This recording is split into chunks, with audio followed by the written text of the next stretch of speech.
Hi guys and welcome back to the channel Deepak Yadav Education.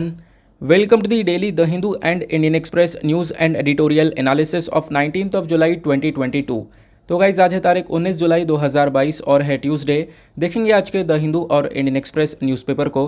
Complete newspapers को analyse करेंगे, but lecture में आगे बढ़ने से पहले अगर आप लोगों को इस लेक्चर का पीडीएफ चाहिए तो क्या करना है, सबसे पहले डाउनलोड करना है टेलीग्राम, देन उसके बाद जाके सर्च बॉक्स में टाइप करना है Deepak Yadav education. As you can see guys आप लोगों को ये वाला चैनल मिल जाएगा, इस पर क्लिक करना और जाकर इस चैनल को ज्वाइन कर लेना। देखो, अगर आप लोगों को इस तरीके से ये चैनल नहीं मिलता है तो नीचे डिस्क्रिप्शन बॉक्स में पीडीएफ लिंक के नाम से एक लिंक दिया गया है। जैसे आप लोग उस पर क्लिक करोगे ये चैनल ऑटोमेटिकली ओपन हो जाएगा, इसको जाके ज्वाइन कर लेना। ज्वाइन करने से फ़ायदा क्या होगा, यहाँ पर डेली बेसिस पर लेक्चर का पीडीएफ मिल जाता है, डेली करंट अफेयर के वीडियो का पीडीएफ मिल जाता है और डेली बेसिस पर बहुत सारे डिजिटल नोट्स मिल जाते हैं। नाउ बढ़ते हैं आगे बढ़ने से पहले हमेशा की तरह हम लोग अपने लेक्चर को एक मैप के एक क्वेश्चन के साथ स्टार्ट करेंगे। तो आज आप सभी लोगों को मैप में जाकर देखना है लेसबोस कहाँ पर है ये एग्जैक्टली लोकेटेड, अच्छे से मैप में देखना। देन उसके बाद आकर नीचे कमेंट सेक्शन में टाइप करना, जिससे कि आप लोग इसको लंबे समय तक याद रख पाओगे। साथ ही साथ एक क्वेश्चन सॉल्व करेंगे जो कि यूपीएससी प्रीवियस ईयर साल 2020 के प्रीलिम्स में पूछा गया था। डेली बेसिस पर हम लोग यहाँ पर एक प्रीवियस ईयर क्वेश्चन को भी सॉल्व करते हैं। अब ये क्वेश्चन भी लोकेशन को लेकर है, सिंपल सा क्वेश्चन है। क्वेश्चन क्या बोलता है, सियाचिन ग्लेशियर कहाँ पर सिचुएटेड है? Option A east of Aksai चीन, ऑप्शन बी ईस्ट ऑफ ले, ऑप्शन सी नॉर्थ ऑफ गलकित या फिर option D north of Nubra valley. तो इसका सही आंसर आप सभी लोगों को नीचे कमेंट सेक्शन में देना है। एटलीस्ट सभी को इसमें पार्टिसिपेट करना है, जैसे मैं आप लोगों से डेली बेसिस पर बोलता हूँ। बाय द वे, इसका जो करेक्ट आंसर है वो मैंने आपको टेलीग्राम पर प्रोवाइड करवा दिया है, वहाँ से भी चेकआउट कर सकते हो। अदरवाइज़ वहाँ पर आंसर नहीं मिलता है तो भी कोई परेशान होने की ज़रूरत नहीं है। वीडियो के लास्ट में इसके करेक्ट आंसर का डिस्कशन हम लोग करेंगे। तो चलो शुभारंभ करते हैं। सबसे पहले हम लोग डिस्कस करेंगे अपने थंबनेल वाले एक इम्पॉर्टेंट आर्टिकल को, जिसके बारे में न्यूज़पेपर में भी आज एक आर्टिकल पब्लिश हुआ है। देखो, यहाँ पर तमिलनाडु इंसिडेंट के बारे में चर्चा की जा रही है। अब ये पूरा मुद्दा क्या है उसको समझाने से पहले मैं आप लोग को एक छोटा सा वीडियो दिखाता हूँ, उसको ज़रूर देखो।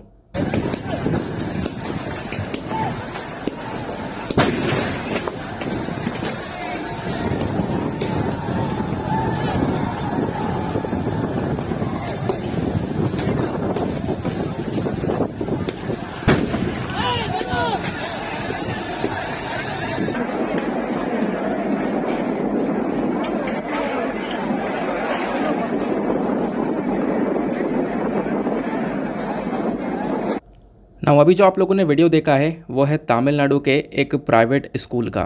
अब तमिलनाडु में ये जो जगह है कन्यामूर, जो कि कालाकुरिची डिस्ट्रिक्ट के अंदर आपको देखने को मिलेगा। यहाँ पे क्या होता है, एक बहुत दुखद घटना घटित होती है। देखो, एक स्कूल है, जैसे मैंने आपको बताया, उस स्कूल के अंदर क्लास 12th में पढ़ने वाली एक लड़की की जो डेड बॉडी है वो मिलती है। अब उस लड़की की जो डेड बॉडी है वो उस हॉस्टल के स्टाफ को मिलती है। अब देखो, इस चीज़ को लेकर ना लगातार बहुत सारे वीडियोस पब्लिश होते चले जा रहे हैं। ये डेड बॉडी कब मिली थी? ये मिली थी लगभग 13 जुलाई को। पुलिस ने यहाँ पर इन्वेस्टिगेशन किया और इन्वेस्टिगेशन करने के दौरान यहाँ पे डेड बॉडी से, या फिर आप कह सकते हो जब वो इन्वेस्टिगेशन किया गया, ऊपर रूम से, हॉस्टल के रूम से एक सुसाइड नोट मिलता है। और उस सुसाइड नोट के अंदर क्या लिखा गया कि जो गर्ल है जिसने यहाँ पर, जिसकी डेड बॉडी मिली है, उस गर्ल ने लगभग 2 टीचर्स को एक्यूज़ किया है। 2 टीचर्स को यहाँ पे बोला है कि वो 2 टीचर्स यहाँ पे ह्यूमिलिएट कर रहे थे उस गर्ल को, पूरे क्लास के सामने उस लड़की की बेइज्जती की है, उसकी वजह से उस लड़की ने सुसाइड कर ली है। लेकिन ये बात तो यहाँ पे सिर्फ ऊपर ऊपर से देखने वाली मिल रही है।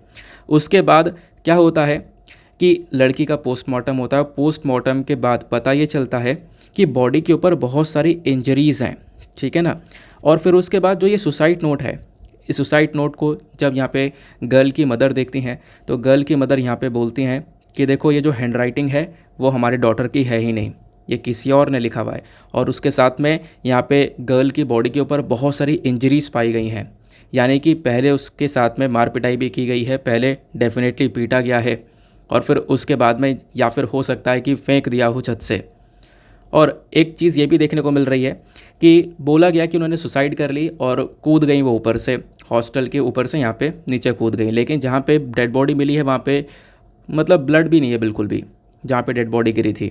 तो ये सारी बातें यहाँ पे देखने को मिल रही हैं, जिसकी वजह से लगातार यहाँ पे जो इशू है वो चर्चा में बना हुआ है। अब तब से लगातार लोगों की डिमांड है जस्टिस की, लेकिन क्या हो रहा है, अभी भी चीज़ें बस खाली टाल मटोल जा रही हैं, चल रही हैं, नहीं चल रही हैं, ठीक है, प्रॉपर इन्वेस्टिगेशन नहीं की जा रही है। तो लोग काफ़ी गुस्सा हुए उस पर्टिकुलर एरिया के, और लोगों ने यहाँ पे वो जो स्कूल है वहाँ पे जो बसेस वगैरह हैं वो जला दी हैं। पूरी तरह से एक वायलेंस क्रिएट हो चुका था, पूरे जो स्कूल का प्रेमिसेस है वो यहाँ पे तोड़ ताड़ दिया है। तो इस प्रकार से प्रोटेस्ट ये नज़र आया, क्योंकि यहाँ पे देखो स्कूल की साइड से पता चलता है कि स्कूल के अंदर पहले भी कुछ ऐसे इंसिडेंसेस देखने को मिले हैं। और एक चीज़ और देखने को मिली, स्कूल की वॉल पर कुछ ब्लड वगैरह के थप्पे देखने को मिले हैं, जिससे पता ही चलता है कि लड़की को बहुत ज़्यादा टॉर्चर किया जा रहा था, जिसकी वजह से आज के टाइम पर ये एक बुरी सी सिचुएशन क्रिएट हुई है। अब हुआ क्या, काफ़ी सारे लोग प्रोटेस्ट किए, जैसा आप लोगों ने वीडियो के अंदर देखा। पूरा यहाँ पे जो एरिया है उन्होंने यहाँ पे स्कूल के अंदर खूब तोड़फोड़ मचाई। तो इसी के चक्कर में लगभग 128 पर्सन्स और 20 माइनर्स हैं जिनको अभी यहाँ पे अरेस्ट कर लिया गया है, उनको बुक कर लिया गया है कि वो यहाँ पे जो पब्लिक प्रॉपर्टी है उसको डैमेज कर रहे थे उस केस के अंदर, सॉरी यहाँ पे जो डैमेज और लॉस है उसके प्रिवेंशन के केस के अंदर यहाँ पे उनको अरेस्ट किया गया है, ठीक है ना। तो ये पूरा का पूरा आर्टिकल था, कल भी चर्चा में था, कल मैंने यहाँ पर इसको कवर नहीं किया था, मुझे इसके बारे में ज़्यादा पता भी नहीं था।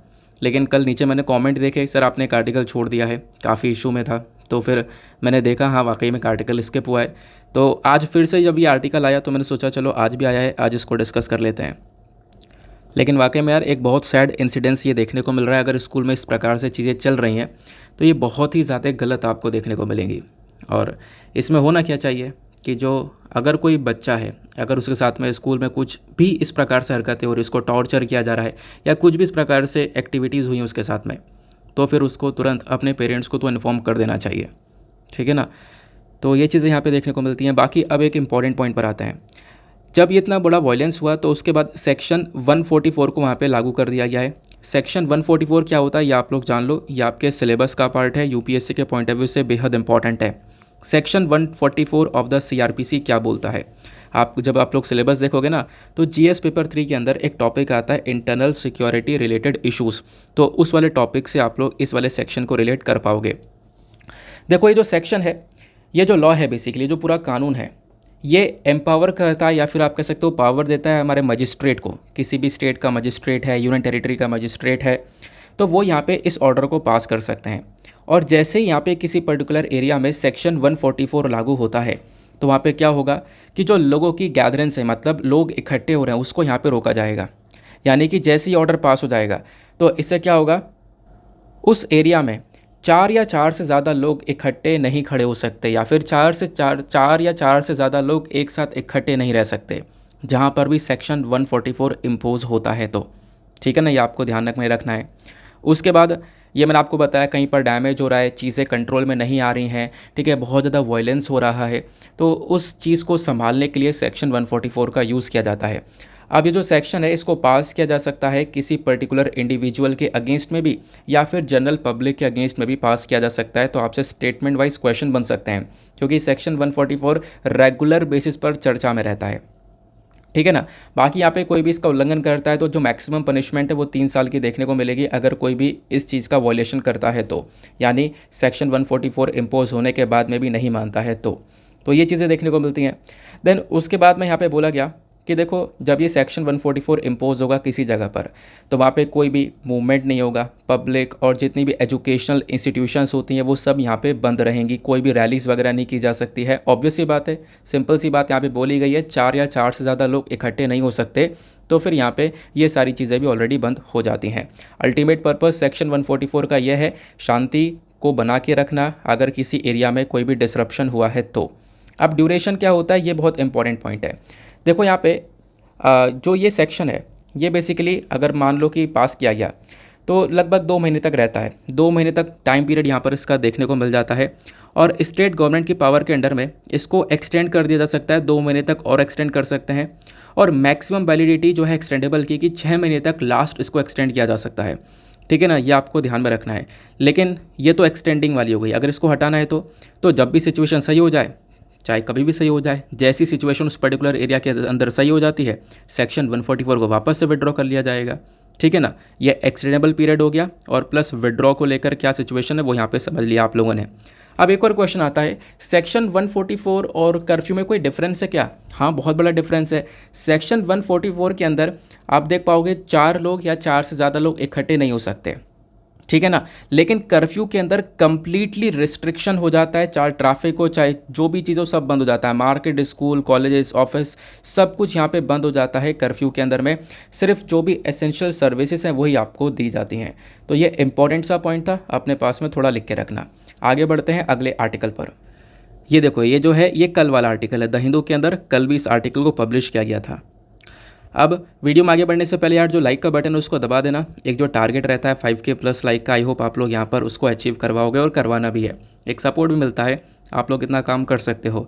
साथ ही साथ में अगर आप लोगों को कोई भी क्वेरीज होती हैं तो इंस्टाग्राम पर आ सकते हो और इंस्टाग्राम पे मेरे साथ में कनेक्ट कर सकते हो। यहाँ पे टाइप कर देना दीपक यादव एजुकेशन। जैसे आप लोग इंस्टाग्राम पे जाके टाइप करोगे आपको ये प्रोफाइल मिलेगा, यहाँ पे आप लोग मेरे साथ में कनेक्ट कर सकते हो, ठीक है। अगर किसी क्वेरीज़ का रिप्लाई नहीं जा रहा है, देखो यार क्या होता है ना, नई नई क्वेरीज आती हैं तो फिर वो ऊपर से मैं यहाँ पे जो ऊपर आ रही है उनको सॉल्व कर पाता हूँ। आप लोग की क्वेरीज अगर हैं तो आप लोग, अगर नीचे चला गया होगा आपका मैसेज तो एक बार फिर से आप लोग यहाँ पे मैसेज कर देना, आपका मैसेज थोड़ा सा ऊपर आ जाएगा तो पॉसिबिलिटी है मैं उसको जल्दी सॉल्व कर पाऊँ, ठीक है ना। आगे आते हैं नाउ, एक बहुत इंपॉर्टेंट आर्टिकल आता है। इस आर्टिकल को आप लोग GS paper 1 art and culture से रिलेट कर सकते हो। यहाँ पे एक टेम्पल के बारे में चर्चा की जा रही है, वो है पद्मनाभस्वामी टेम्पल। आप कह सकते हो दुनिया भर में एक जो रिचेस्ट टेम्पल होता है ना, उस रिचेस्ट टेम्पल की कैटेगरी में आने वाला मंदिर है। बहुत सारा सोना यहाँ पे मिला है और अभी भी यहाँ पर इसका एक तहखाना खुलना बाकी है। तो ये जो टेम्पल है ये बहुत लंबे समय से चर्चा में बना हुआ है। कब से बना हुआ है?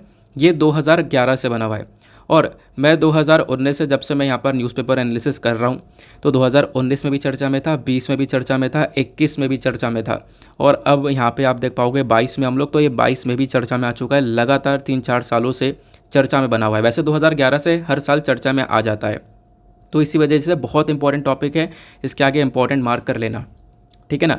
काफ़ी कुछ यहाँ पे डिस्कस करेंगे और मैं आपको बता दूँ ऐसे क्वेश्चन बन जाते हैं।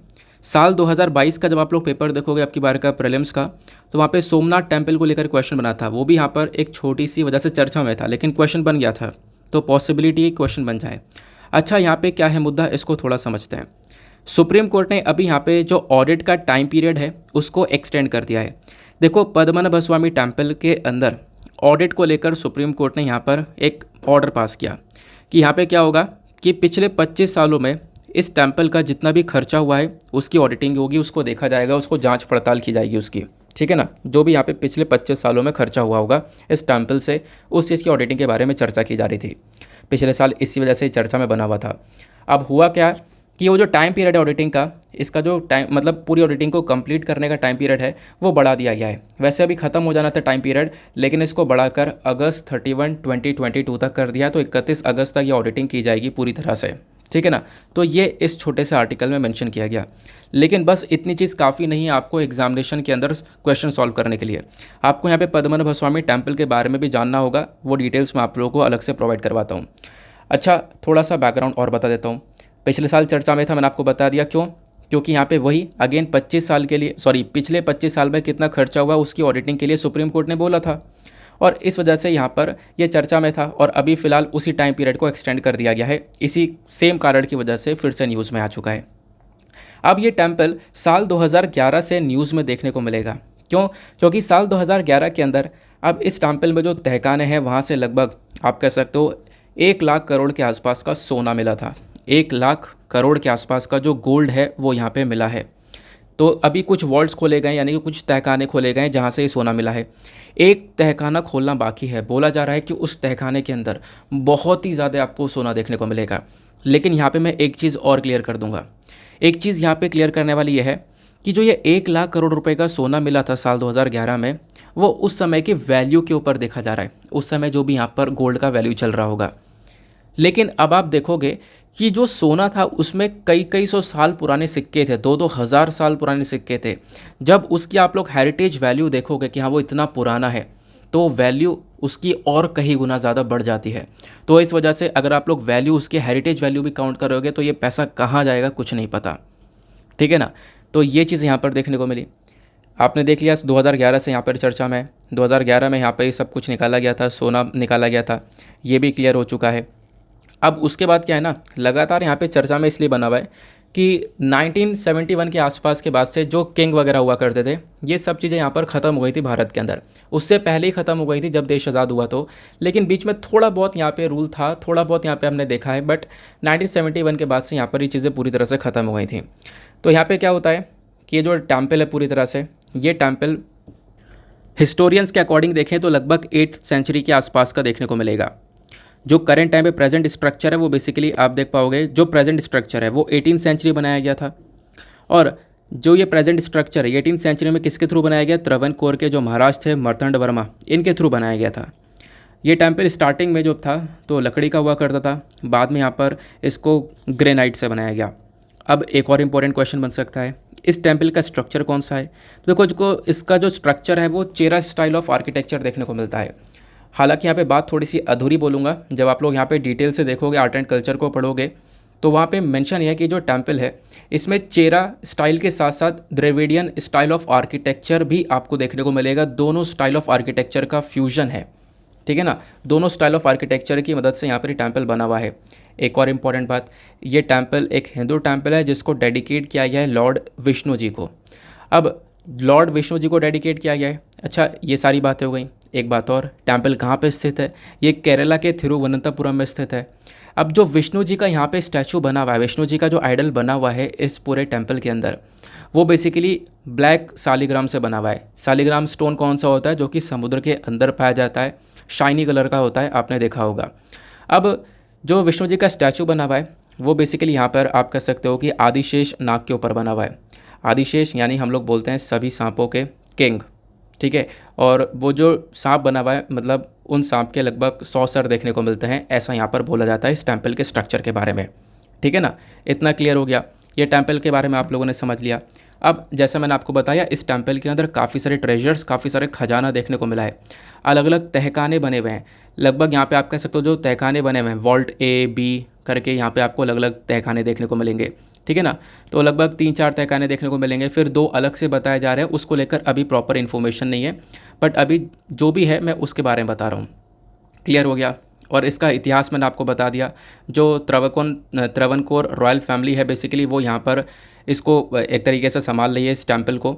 और अब आप लोग देख पाओगे करेंट टाइम पर ये किस वजह से चर्चा में आया है। करेंट टाइम पे इस वजह से चर्चा में आया है क्योंकि यहाँ पर इसके ऊपर आप कह सकते हो ऑडिटिंग करनी है। ऑडिटिंग का मतलब है कि पिछले 25 सालों में कितना खर्चा किया है उसको यहाँ पे देखा जाएगा, उसकी यहाँ पे पूरी तरह से मतलब देख पड़ताल की जाएगी, ठीक है ना। इतना आपको क्लियर हो गया। अब एक और बहुत इंपॉर्टेंट बात आती है, वो है यहाँ पे कुछ पिक्चर्स। जैसा आप लोग इस टेम्पल का पिक्चर यहाँ पे देख सकते हो। उसके बाद जो भी मैंने आपको बताया 2010-11 में किस किस कारण की वजह से चर्चा में रहा, तो वो सारी चर्चा आपको देखने को मिल जाएंगी, ठीक है ना। तो उसके बाद यहाँ पर ये वाला पिक्चर देखो, यहाँ पे इस टेम्पल के अंदर ये सारा सोना मिला है। अभी एक तहखाना खुलना बाकी है, वो तहखाने का गेट कुछ इस प्रकार से देखने को मिलता है जिसके ऊपर सांप बने हुए हैं, ठीक है ना। तो अभी यहाँ पर इसको खोला नहीं जा रहा है, बोला जाता है कि यहाँ पे खोलेंगे तो श्राप मिलेगा, ठीक है, नहीं खोलना चाहिए। तो इस प्रकार की चीज़ें भी यहाँ पर बोली जाती हैं। लेकिन मैंने आपको बताया एक टेम्पल इंडिया के अंदर जिसके अंदर आपको 6 तहखाने देखने को मिलेंगे, और ये बहुत लंबे समय से बंद थे, लगभग 500 साल से बंद थे। लेकिन 2011 में सरकार ने यहाँ पर इसके 5 तहखानों को खोल दिया, और उन 5 तहखानों में से लगभग $100 बिलियन तक का जो वेल्थ है वो यहाँ पे मिला है। और सरकार जो है वो छठे वाले को नहीं खोल पाई है। बोला ये जाता है कि छठे वाले को खोल दिया गया तो इसमें बहुत ही ज़्यादा भरपूर मात्रा में सोना भरा हुआ है, और वो इंडिया को लगभग 10 साल तक रन कर सकता है, इंडिया को 10 साल तक चला सकता है। ऐसा यहाँ पर इतना सोना मिल सकता है, ऐसा यहाँ पे बोला जाता है। अभी सिर्फ बोला जा रहा है, अभी इसको ओपन वगैरह नहीं किया गया है, ठीक है ना। तो ये टेम्पल हो गई है, ये बात हो गई है पद्मनाभ स्वामी टेम्पल के बारे में। now आते हैं अगले आर्टिकल की तरफ। नेक्स्ट आर्टिकल बहुत ही ज़्यादा इंपॉर्टेंट होने वाला है। ये इसको आप लोग जीएस पेपर 3 एग्रीकल्चर से रिलेट कर सकते हो। एग्रीकल्चर के क्वेश्चन भी काफ़ी सारे पूछे जा रहे हैं रीसेंट टाइम से। तो क्या मेंशन किया गया, देखो एक पैनल बनाया जा रहा है जो कि एमएसपी को लेकर चर्चा करेगा, मिनिमम सपोर्ट प्राइस को लेकर, प्लस यहाँ पे नेचुरल फार्मिंग के बारे में चर्चा की गई है। ओवरऑल अगर हम लोग न्यूज़ को देखें तो केंद्र सरकार ने फाइनली यहाँ पर एक कमेटी को बना लिया है, और उस कमेटी को हेड किया जा रहा है हमारे former union agriculture secretary Sanjay Agarwal साहब के थ्रू। अब यहाँ पे जो कमेटी है, ये कमेटी क्या करेगी, ये कमेटी एग्रीकल्चर प्रोडक्ट के ऊपर जो एमएसपी दी जाती है इस मिनिमम सपोर्ट प्राइस को देखा करेगी। ठीक है, फिर और क्या बताया गया, ये जो पैनल है अभी इसके अंदर 3 अनफिल्ड पोस्ट हैं, यानी कि 3 लोगों को और भी यहाँ पर इस पैनल के अंदर, इस कमेटी के अंदर लेना है। अब वो जो 3 लोग हैं वो बेसिकली यहाँ पर संयुक्त किसान मोर्चा के लिए जाएंगे, वो आने वाले टाइम पे पता चलेगा। हमारी जो केंद्र सरकार है उसको एक रिकमेंडेशन मिलेगा, फिर उसके बाद में उन लोगों को आगे इस कमेटी के अंदर लिया जाएगा। कमेटी का मेजर फोकस क्या है कि जो एमएसपी है, मिनिमम सपोर्ट प्राइस, इसको देखा जाए। ठीक हो गया है बात। उसके बाद यहाँ पे पीएम एक चीज़ और बोलते हैं। पीएम यहाँ पर ये बोलते हैं कि देखो हमारा जो फोकस होना चाहिए वो करेंट टाइम पे नेचुरल फार्मिंग के ऊपर ज़्यादा होना चाहिए। नेचुरल फार्मिंग का हो या ज़ीरो बजट फार्मिंग का हो, इससे बेनिफिट हमें बहुत सारे मिलने वाले हैं। बेनिफिट क्या मिलेंगे, वो बेनिफिट के बारे में चर्चा की गई है, वो बेनिफिट भी मैं आपके साथ में डिस्कस करूंगा। तो आर्टिकल काम का जो था वो यहीं तक का था। उसके बाद यहाँ पे कमेटी के अंदर कौन कौन मेंबर्स रहेंगे, उनके नाम दिए गए, ये आपको कहीं पर भी हेल्प नहीं करेगा। आर्टिकल समझ में आ गया। अब हम लोग कुछ बैकग्राउंड को कवर करते हैं। सबसे पहली चीज़ हम लोग कवर करते हैं कि आखिरकार ये नेचुरल फार्मिंग होती क्या है, फिर उसके बाद एमएसपी को भी कवर करेंगे। ठीक है ना। तो नेचुरल फार्मिंग एक टॉपिक है जो कि लगातार चर्चा में बना हुआ है, और मेरे ख्याल से 2018 में नेचुरल फार्मिंग को लेकर एक क्वेश्चन पूछा गया था। और आपको ध्यान रखना है, शाम को 8 बजे डेली बेसिस पर एमसीक्यू का एक वीडियो आता है, मतलब वही करंट अफेयर वाला वीडियो, उसमें हम लोग एमसीक्यूज़ कवर कर रहे हैं जो कि बिल्कुल प्रीलिम्स के पैटर्न के ऊपर बेस्ड हैं, जैसे प्रीलिम्स में पूछे जाते हैं। और कुछ दिन पहले मैंने आप लोग को वहीं पर नेचुरल फार्मिंग का एक क्वेश्चन सॉल्व करवाया था। ठीक है ना। तो नेचुरल फार्मिंग क्यों है चर्चा में, क्योंकि हमारे पीएम ने अभी एक नेचुरल फार्मिंग के कॉन्क्लेव को एड्रेस किया, जहाँ पे हमारे फार्मर्स के ऊपर जोर दिया कि आप जो है नेचुरल फार्मिंग को लेकर चलो आगे।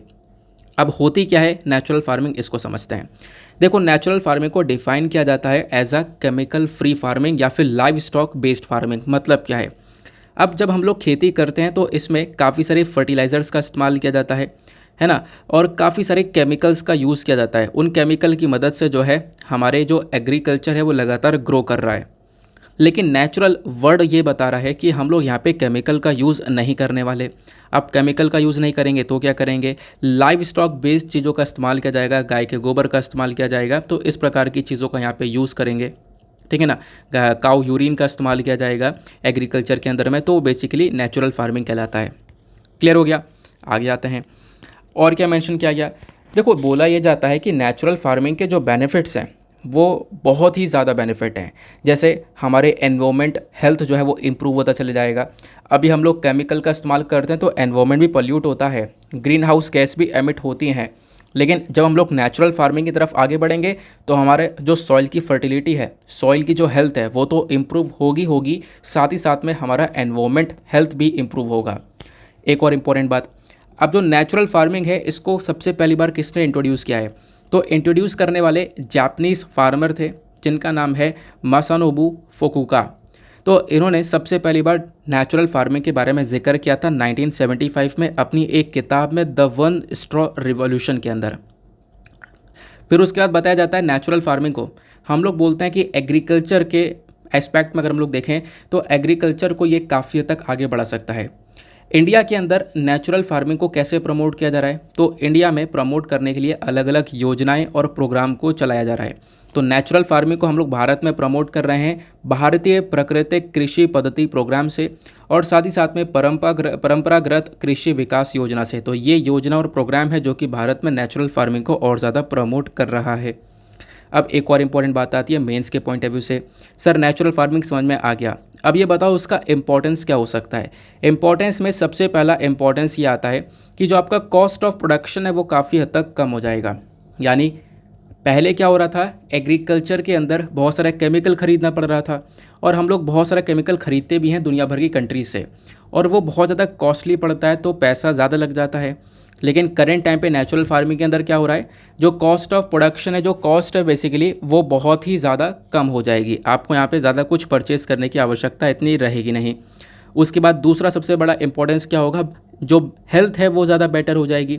नेचुरल फार्मिंग के अंदर कोई भी सिंथेटिक केमिकल का यूज़ नहीं होगा, तो एक अच्छा खासा आपको न्यूट्रिशन वाला फूड मिलेगा। ऐसा फूड मिलेगा जिसके अंदर न्यूट्रिशन बहुत ज़्यादा होगा, उससे हेल्थ बेनिफिट्स और भी ज़्यादा देखने को मिलेंगे as compared to the chemical one. Clear हो गया। तीसरा इंपॉर्टेंस क्या है, एम्प्लॉयमेंट जनरेशन। मैंने आपको बताया कॉस्ट ऑफ प्रोडक्शन कम रहेगा, और नेचुरल फार्मिंग के तौर पर जो एम्प्लॉयमेंट जनरेशन है वो ज़्यादातर देखने को मिलेगा। लोग जो है बेसिकली यहाँ पर आप कह सकते हो लोगों को रोज़गार मिलता हुआ नज़र आएगा, तो इतना पोटेंशियल यहाँ पे देखने को मिलता है। तीसरा, हमारे एनवायरनमेंट को प्रोटेक्शन प्रोवाइड करवाएगा, ये ऑलरेडी डिस्कस कर चुके हैं। एनवायरनमेंट को प्रोटेक्शन का मतलब है, देखो जो मिट्टी होती है ना, मिट्टी में जब आप लोग केमिकल्स का ज़्यादा यूज़ करते हो तो वो ज़्यादा समय तक चलती नहीं है, उसका जो फर्टिलिटी रेट है यानी कि जो उसका उपजाऊपना है वो थोड़ा सा गिर जाता है। तो यहाँ पे अगर हम लोग नेचुरल फार्मिंग को कंडक्ट करेंगे तो सॉइल की फर्टिलिटी जो उसका उपजाऊपना है वो बना रहेगा और ज़्यादा बेहतर होता रहेगा, ऐसा यहाँ पे बोला जाता है। फिर उसके बाद में एक और इम्पॉर्टेंट बात, लाइव स्टॉक सस्टेनेबिलिटी, यानी कि natural farming basically live stock के ऊपर डिपेंड रहता है। जैसा देखो इसमें हम लोग क्या इस्तेमाल करते हैं, जीव अमृत का, बीज अमृत का, इन सब चीज़ों का यूज़ करते हैं। अब ये कैसे बनाई जाती है, ये बनाई जाती है काऊ डंग से, ठीक है ना, या फिर काऊ यूरिन से बनाई जाती है, या कुछ और नेचुरल प्रोडक्ट से ये सारी चीज़ें बनाई जाती हैं। तो इस वजह से यहाँ पर इसका एक और इम्पोर्टेंस देखने को मिलता है। अब ये तो हो गई हमारी सिग्निफिकेंस। अब बात करते हैं क्या सिर्फ फ़ायदे हैं, इसका कोई नुकसान नहीं है, तो फिर इम्प्लीमेंट कर लेना चाहिए। देखो यहाँ पे कुछ इश्यूज़ भी बताए जाते हैं नेचुरल फार्मिंग को लेकर। सबसे पहला इशू है कि अगर आप लोग सोच रहे हो नेचुरल फार्मिंग करने के बाद में जैसा प्रोडक्शन पहले हो रहा था जब आप लोग केमिकल का यूज़ कर रहे थे वैसा ही होगा, तो ऐसा नहीं है। नेचुरल फार्मिंग में क्या होता है, जब आप लोग यहाँ पर नेचुरली चीज़ों का इस्तेमाल कर रहे हो तो जो आपको आउटपुट मिल रहा है, जो आपका प्रोडक्शन हो रहा है वो थोड़ा सा कम हो जाता है। तो हमने उपजाऊपने में काफ़ी हद तक कमी देखी है, और ये एग्जाम्पल आपको देखने को मिलेगा सिक्किम को लेकर। सिक्किम भारत का पहला ऑर्गेनिक स्टेट है, इसको लेकर क्वेश्चन पहले बन चुका है, ध्यान रखना, इसको अच्छे से याद रख लेना है। सिक्किम भारत का पहला ऑर्गेनिक स्टेट है, और यहाँ पे अगर हम लोग बात करें, इन्होंने नेचुरल फार्मिंग को पूरी तरह से अपनाया, ऑर्गेनिक फार्मिंग को अपनाया, लेकिन यहाँ पे हमने देखा कि इनका जो प्रोडक्शन था वो काफ़ी हद तक कम हो चुका है। क्लियर हो गया। दूसरा, हमने ये देखा कि नेचुरल फार्मिंग से बोला यह जा रहा है कि फार्मर्स की जो इनकम है वो बूस्ट होगी, आने वाले टाइम पर फार्मर्स और थोड़ी सी ज़्यादा इनकम जनरेट करते हुए नजर आएंगे।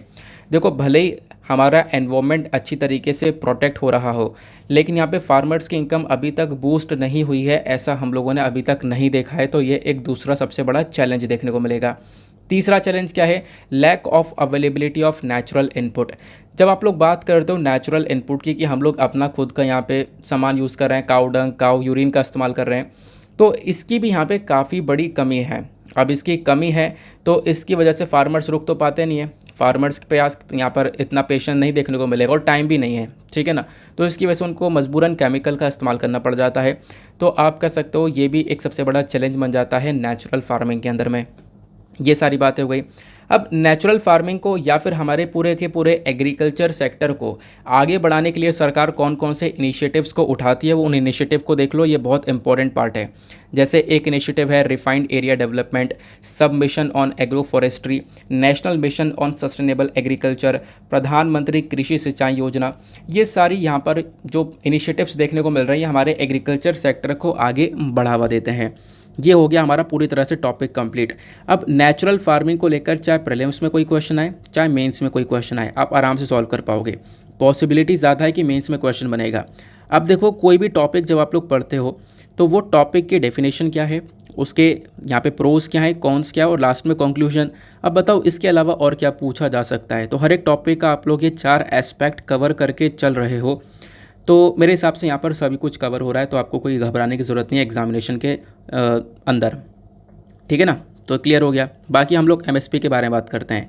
ये तो हमने नेचुरल फार्मिंग को डिस्कस कर लिया। अब बात करते हैं मिनिमम सपोर्ट प्राइस के बारे में। ये भी आपको जीएस पेपर 3 के अंदर हेल्प करेगा। नाम से पता चल रहा है मिनिमम सपोर्ट प्राइस होता क्या है, जो हमारी सरकार है वो आपके घर तक राशन को प्रोवाइड करवा रही है। अब जो राशन मिल रहा है वो बेसिकली पीडीएस सिस्टम के अंदर मिल रहा है। पीडीएस सिस्टम क्या होता है, ये है पब्लिक डिस्ट्रीब्यूशन सिस्टम।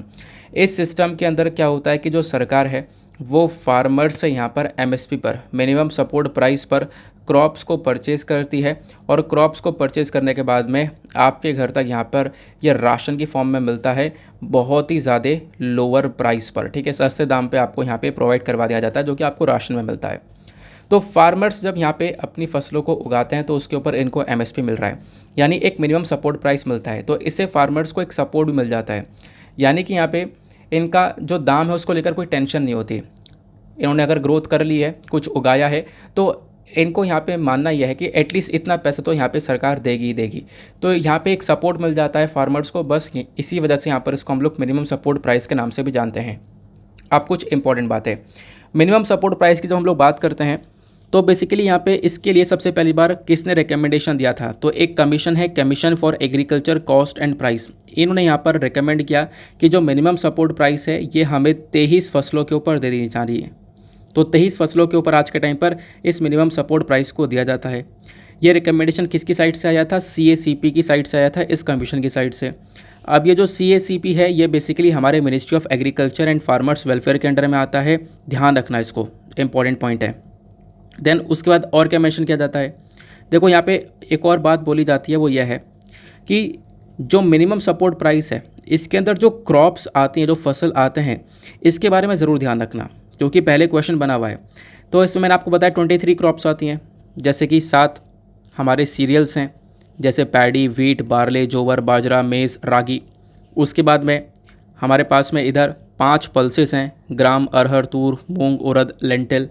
देन उसके बाद में 7 हमारे पास ऑयल सीड्स हैं, groundnut, rape seed, mustard, soybean, sunflower seed, sesamum, sunflower seed, niger seed, ये सारी आपको देखने को मिल जाती हैं। तो ये सारे क्रॉप्स आपको MSP के अंदर देखने को मिलते हैं। फिर at the last 4 commercial crops भी आपको देखने को मिलते हैं, रॉ जूट, ठीक है, रॉ कॉटन, और फिर उसके बाद कोपरा, और फिर शुगर केन के ऊपर हम लोग फेयर एंड रेमरेटिव प्राइस देते हैं। तो ये सारे 23 क्रॉप्स आपको देखने को मिल जाएंगे जो कि MSP के अंदर कवर किए जाते हैं, ठीक है ना, ये आपको ध्यान में रखना है। आगे आते हैं अगले आर्टिकल पर। नाउ यहाँ पे देखो एक इम्पॉर्टेंट आर्टिकल आता है, इसके बारे में थोड़े दिनों पहले मैंने एक एडिटोरियल डिस्कस किया था, याद होगा, लाइव मिंट का आर्टिकल डिस्कस किया था। लेकिन यहाँ पे ये आर्टिकल हम लोग थोड़ा सा फिर से डिटेल से देखने वाले हैं। क्या हुआ है, PM मोदी का एक स्टेटमेंट है, इन्होंने यहाँ पे बोला कि जो हमारा डिफेंस एक्सपोर्ट है वो 7 गुना ज़्यादा बढ़ चुका है। डिफेंस के मामले में भारत लगातार ग्रो कर रहा है। एक टाइम ऐसा था कि हम लोग दूसरे कंट्रीज़ के ऊपर डिपेंडेंट थे, हम लोग उनसे डिफेंस के जो भी इक्विपमेंट्स है उसको इंपोर्ट कर रहे थे। लेकिन अब टाइम ऐसा आ चुका है कि हम लोग इंपोर्ट से ज़्यादा एक्सपोर्ट करने लगे हैं। फिर ये आर्टिकल इसलिए भी चर्चा में है क्योंकि रिसेंटली यहाँ पे बताया गया कि साल 2021 के अंदर भारत ने डिफेंस के मामले में लगभग 13,000 करोड़ तक का एक्सपोर्ट किया है। 13,000 रुपीज़ तक का हम लोगों ने 30,000 करोड़ रुपीज़ तक का एक्सपोर्ट किया है। इस वजह से ये रिसेंट टाइम में चर्चा में भी था। अभी फोकस ये है कि हम लोग इस डिफेंस इंडस्ट्री को आने वाले टाइम पर $5 बिलियन तक की इंडस्ट्री बना दें, ये हमारा एक गोल रहा है। तो ये स्टेटमेंट वाइज चर्चा की गई है, लेकिन ये आर्टिकल आपको कहीं भी हेल्प नहीं करेगा, आपको ही पता है। लेकिन जो अब इसके बाद मैं आपको डेटा प्रोवाइड करवाऊंगा, जो फैक्ट्स प्रोवाइड करवाऊंगा, वो आपको मेंस में भी और प्रीलिम्स में भी हेल्प करेंगे। तो सबसे पहली बात हम लोग बात करते हैं इंडिया के डिफेंस एक्सपोर्ट के मामले में, और बात करेंगे कि भारत का एक्सपोर्ट आखिरकार बढ़ा कैसे, इसके पीछे का आपको कारण क्या देखने को मिलेगा। तो कॉन्टेक्स्ट क्या है, कॉन्टेक्स्ट ये है कि इंडिया का डिफेंस एक्सपोर्ट साल 2021-22 के अंदर 13,000 करोड़ को क्रॉस कर चुका है। अभी तक का ये सबसे ज़्यादा हाईएस्ट है। अब यहाँ पे देखोगे तो कौन किस ने भारत से ये सारे इक्विपमेंट्स परचेज़ किया। ऑब्वियस ही बात है, जब भारत ने पैसा कमाया तो हथियार बेचे होंगे, बिल्कुल बेचे हैं। तो मेजर बायर कौन रहा, अमेरिका एक मेजर बायर रहा। अमेरिका के साथ साथ साउथ ईस्ट एशिया की बहुत सारे देश हैं, वेस्ट एशिया है, अफ्रीका है, इन्होंने बहुत सारे वेपन्स हम लोगों से परचेज़ करे हैं। अब जब यहाँ पे इतना पैसा हम लोगों ने अर्न किया तो इसमें प्राइवेट सेक्टर का एक बहुत इंपॉर्टेंट रोल रहा है। इसमें 70% एक्सपोर्ट जो है वहाँ पे प्राइवेट सेक्टर की साइड से देखा, बाकी बचा कुचा यहाँ पे पब्लिक सेक्टर की साइड से किया गया है। तो प्राइवेट सेक्टर का एक काफ़ी बड़ा रोल रहा। फिर उसके बाद में बताया गया कि हम लोग चीज़ों को इंपोर्ट भी करते हैं। आपको पता है बहुत सारे एयरक्राफ्ट, बाकी सारे जो हथियार वगैरह वो परचेज़ भी करते हैं। तो हालांकि हम लोगों ने इंपोर्ट करना भी बंद नहीं किया है, काफ़ी कुछ इंपोर्ट करते हैं। अमेरिका से काफ़ी सारे हथियार हम लोगों ने परचेज़ किए, लेकिन अब की बार सिचुएशन चेंज इस प्रकार से हुई है कि हम लोगों ने एक्सपोर्ट भी करना स्टार्ट कर दिया है। हम लोग यहाँ पे अपने कंट्री के अंदर इन वेपन्स को बना के एक्सपोर्ट भी कर रहे हैं। अब आप देखोगे कि सबसे एक इम्पॉर्टेंट स्टेप यहाँ पे आपसे क्वेश्चन भी पूछा जा सकता है डायरेक्टली कि क्या क्या कदम उठाए हैं हमने जिसकी वजह से हमारा जो डिफेंस एक्सपोर्ट है वो बूस्ट हुआ है, वो बढ़ा है। तो पहला कदम देखो, अभी इसी साल की बात है, जनवरी 2022 के अंदर भारत ने एक अग्रीमेंट साइन किया है किसके साथ में, फिलीपींस के साथ में। ये बेसिकली एक डील है, $374.96 मिलियन की ये डील है। इस डील में क्या होगा, फिलीपींस हम लोगों से ब्रह्मोस सुपरसोनिक क्रूज़ मिसाइल को परचेज़ कर रहा है। ब्रह्मोस मिसाइल जो कि भारत और रशिया ने साथ में मिलकर इंडिया में डेवलप किया है। तो इस मिसाइल को परचेज़ कर रहा है भारत से, ठीक है ना। कौन परचेज़ कर रहा है? फिलीपींस। इतने रुपए तक की यहाँ पर ये डील हुई है। तो आप देखोगे यहाँ पे भी एक्सपोर्ट बढ़ता हुआ नज़र आया है। दूसरा पॉइंट, यहाँ पे इंडिया ने रिसेंटली एक स्टेप उठाया। वो स्टेप क्या उठाया कि हम लोग दुनिया भर की कंट्रीज से काफ़ी सारे डिफेंस आइटम्स को लिया करते थे, लेकिन रिसेंट टाइम पे लगभग हम लोगों ने 310 डिफरेंट वेपन्स के ऊपर, अलग अलग हथियारों के ऊपर, लगभग 310 हथियार हैं, उसके इंपोर्ट के ऊपर बैन लगा दिया है। मतलब अब हम लोग उसको इंपोर्ट नहीं करते, हमारे देश में वो हथियार नहीं आएगा। तो नहीं आएगा तो अब क्या करेंगे? वो ये 310 हथियार कैसे आएंगे हमारे पास? तो ये जो अलग अलग प्रकार के हथियार हैं, इसको हम लोग खुद अपने कंट्री के अंदर बनाएंगे आने वाले 5 सालों के अंदर। अब खुद कंट्री के अंदर बनाएंगे तो ज़्यादा प्रोडक्शन करेंगे और उसको हम लोग एक्सपोर्ट भी करेंगे। इसकी वजह से भी हमारा जो डिफेंस एक्सपोर्ट है उसके अंदर एक बहुत बड़ा उछाल देखने को मिला है। अब इंडिया का जो डिफेंस एक्सपोर्ट है उसका स्टेटस क्या है एग्जैक्टली, वो हम लोग देखते हैं। देखो, जो डिफेंस एक्सपोर्ट है ना, वो भारत की सरकार का एक बहुत इम्पॉर्टेंट पिलर है टू अटेन सेल्फ सफिशिएंसी। मैं आपको समझाता हूँ। इंडिया ने एक स्टेप उठाया आत्मनिर्भर भारत का। अब आत्मनिर्भर भारत की तरफ अगर आगे बढ़ना है तो यहाँ पर खुद बेसिकली अपने चीज़ों को खुद अपने कंट्री के अंदर डेवलप करना है।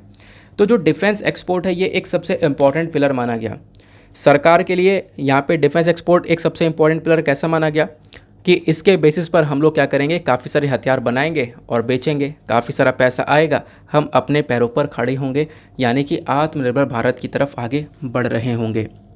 ठीक है। फिर बताया गया लगभग हम लोगों ने 30 इंडियन डिफेंस कंपनीज़ ने, लगभग कितनी? 30 इंडियन डिफेंस कंपनीज़ ने बहुत सारे हथियारों को एक्सपोर्ट किया है। किस किस को एक्सपोर्ट किया? इटली को किया है हम लोगों ने। देन उसके बाद में आप देख पाओगे यहाँ पे बात की जाती है मालदीव्स की, श्रीलंका की, Russia, France, Nepal, Mauritius, Sri Lanka.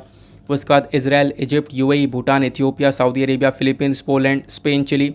ये सारे देश आपको देखने को मिल जाते हैं जहाँ पे हम लोगों ने अपना एक्सपोर्ट किया है। अब एक्सपोर्ट में क्या क्या किया? यहाँ पे काफ़ी सारे आइटम्स हैं, जैसे कि हमारे कुछ पेट्रोल वेसल्स हो गए, ठीक है ना, कुछ जहाज़ हो गए, एडवांस लाइट हेलीकॉप्टर्स हो गए, एवियोनिक सूट्स हो गए, रेडियो सिस्टम, रडार सिस्टम, ये सारी चीज़ें हम लोगों ने यहाँ पर एक्सपोर्ट करी हैं।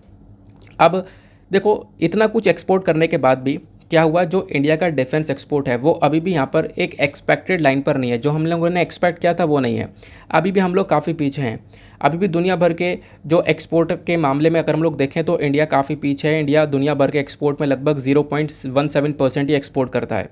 तो इसको थोड़ा सा आगे बढ़ाने की ज़रूरत है और इसी को आगे बढ़ाने के लिए भारत ने एक टारगेट सेट कर लिया है। वो टारगेट क्या है कि हम लोग साल 2024 तक लगभग $5 बिलियन तक का अपना डिफेंस एक्सपोर्ट पहुंचाने वाले हैं। इतना पैसा हम लोग अपने डिफेंस इंडस्ट्री से गेन करने वाले हैं, ठीक है ना। फिर उसके बाद में अब डिफेंस में जब इतना कुछ मिल रहा है हम लोगों को, तो इसके पीछे कुछ ना कुछ इनिशिएटिव हम लोगों ने उठाए होंगे, किसी ना किसी इनिशिएटिव का सपोर्ट मिला होगा।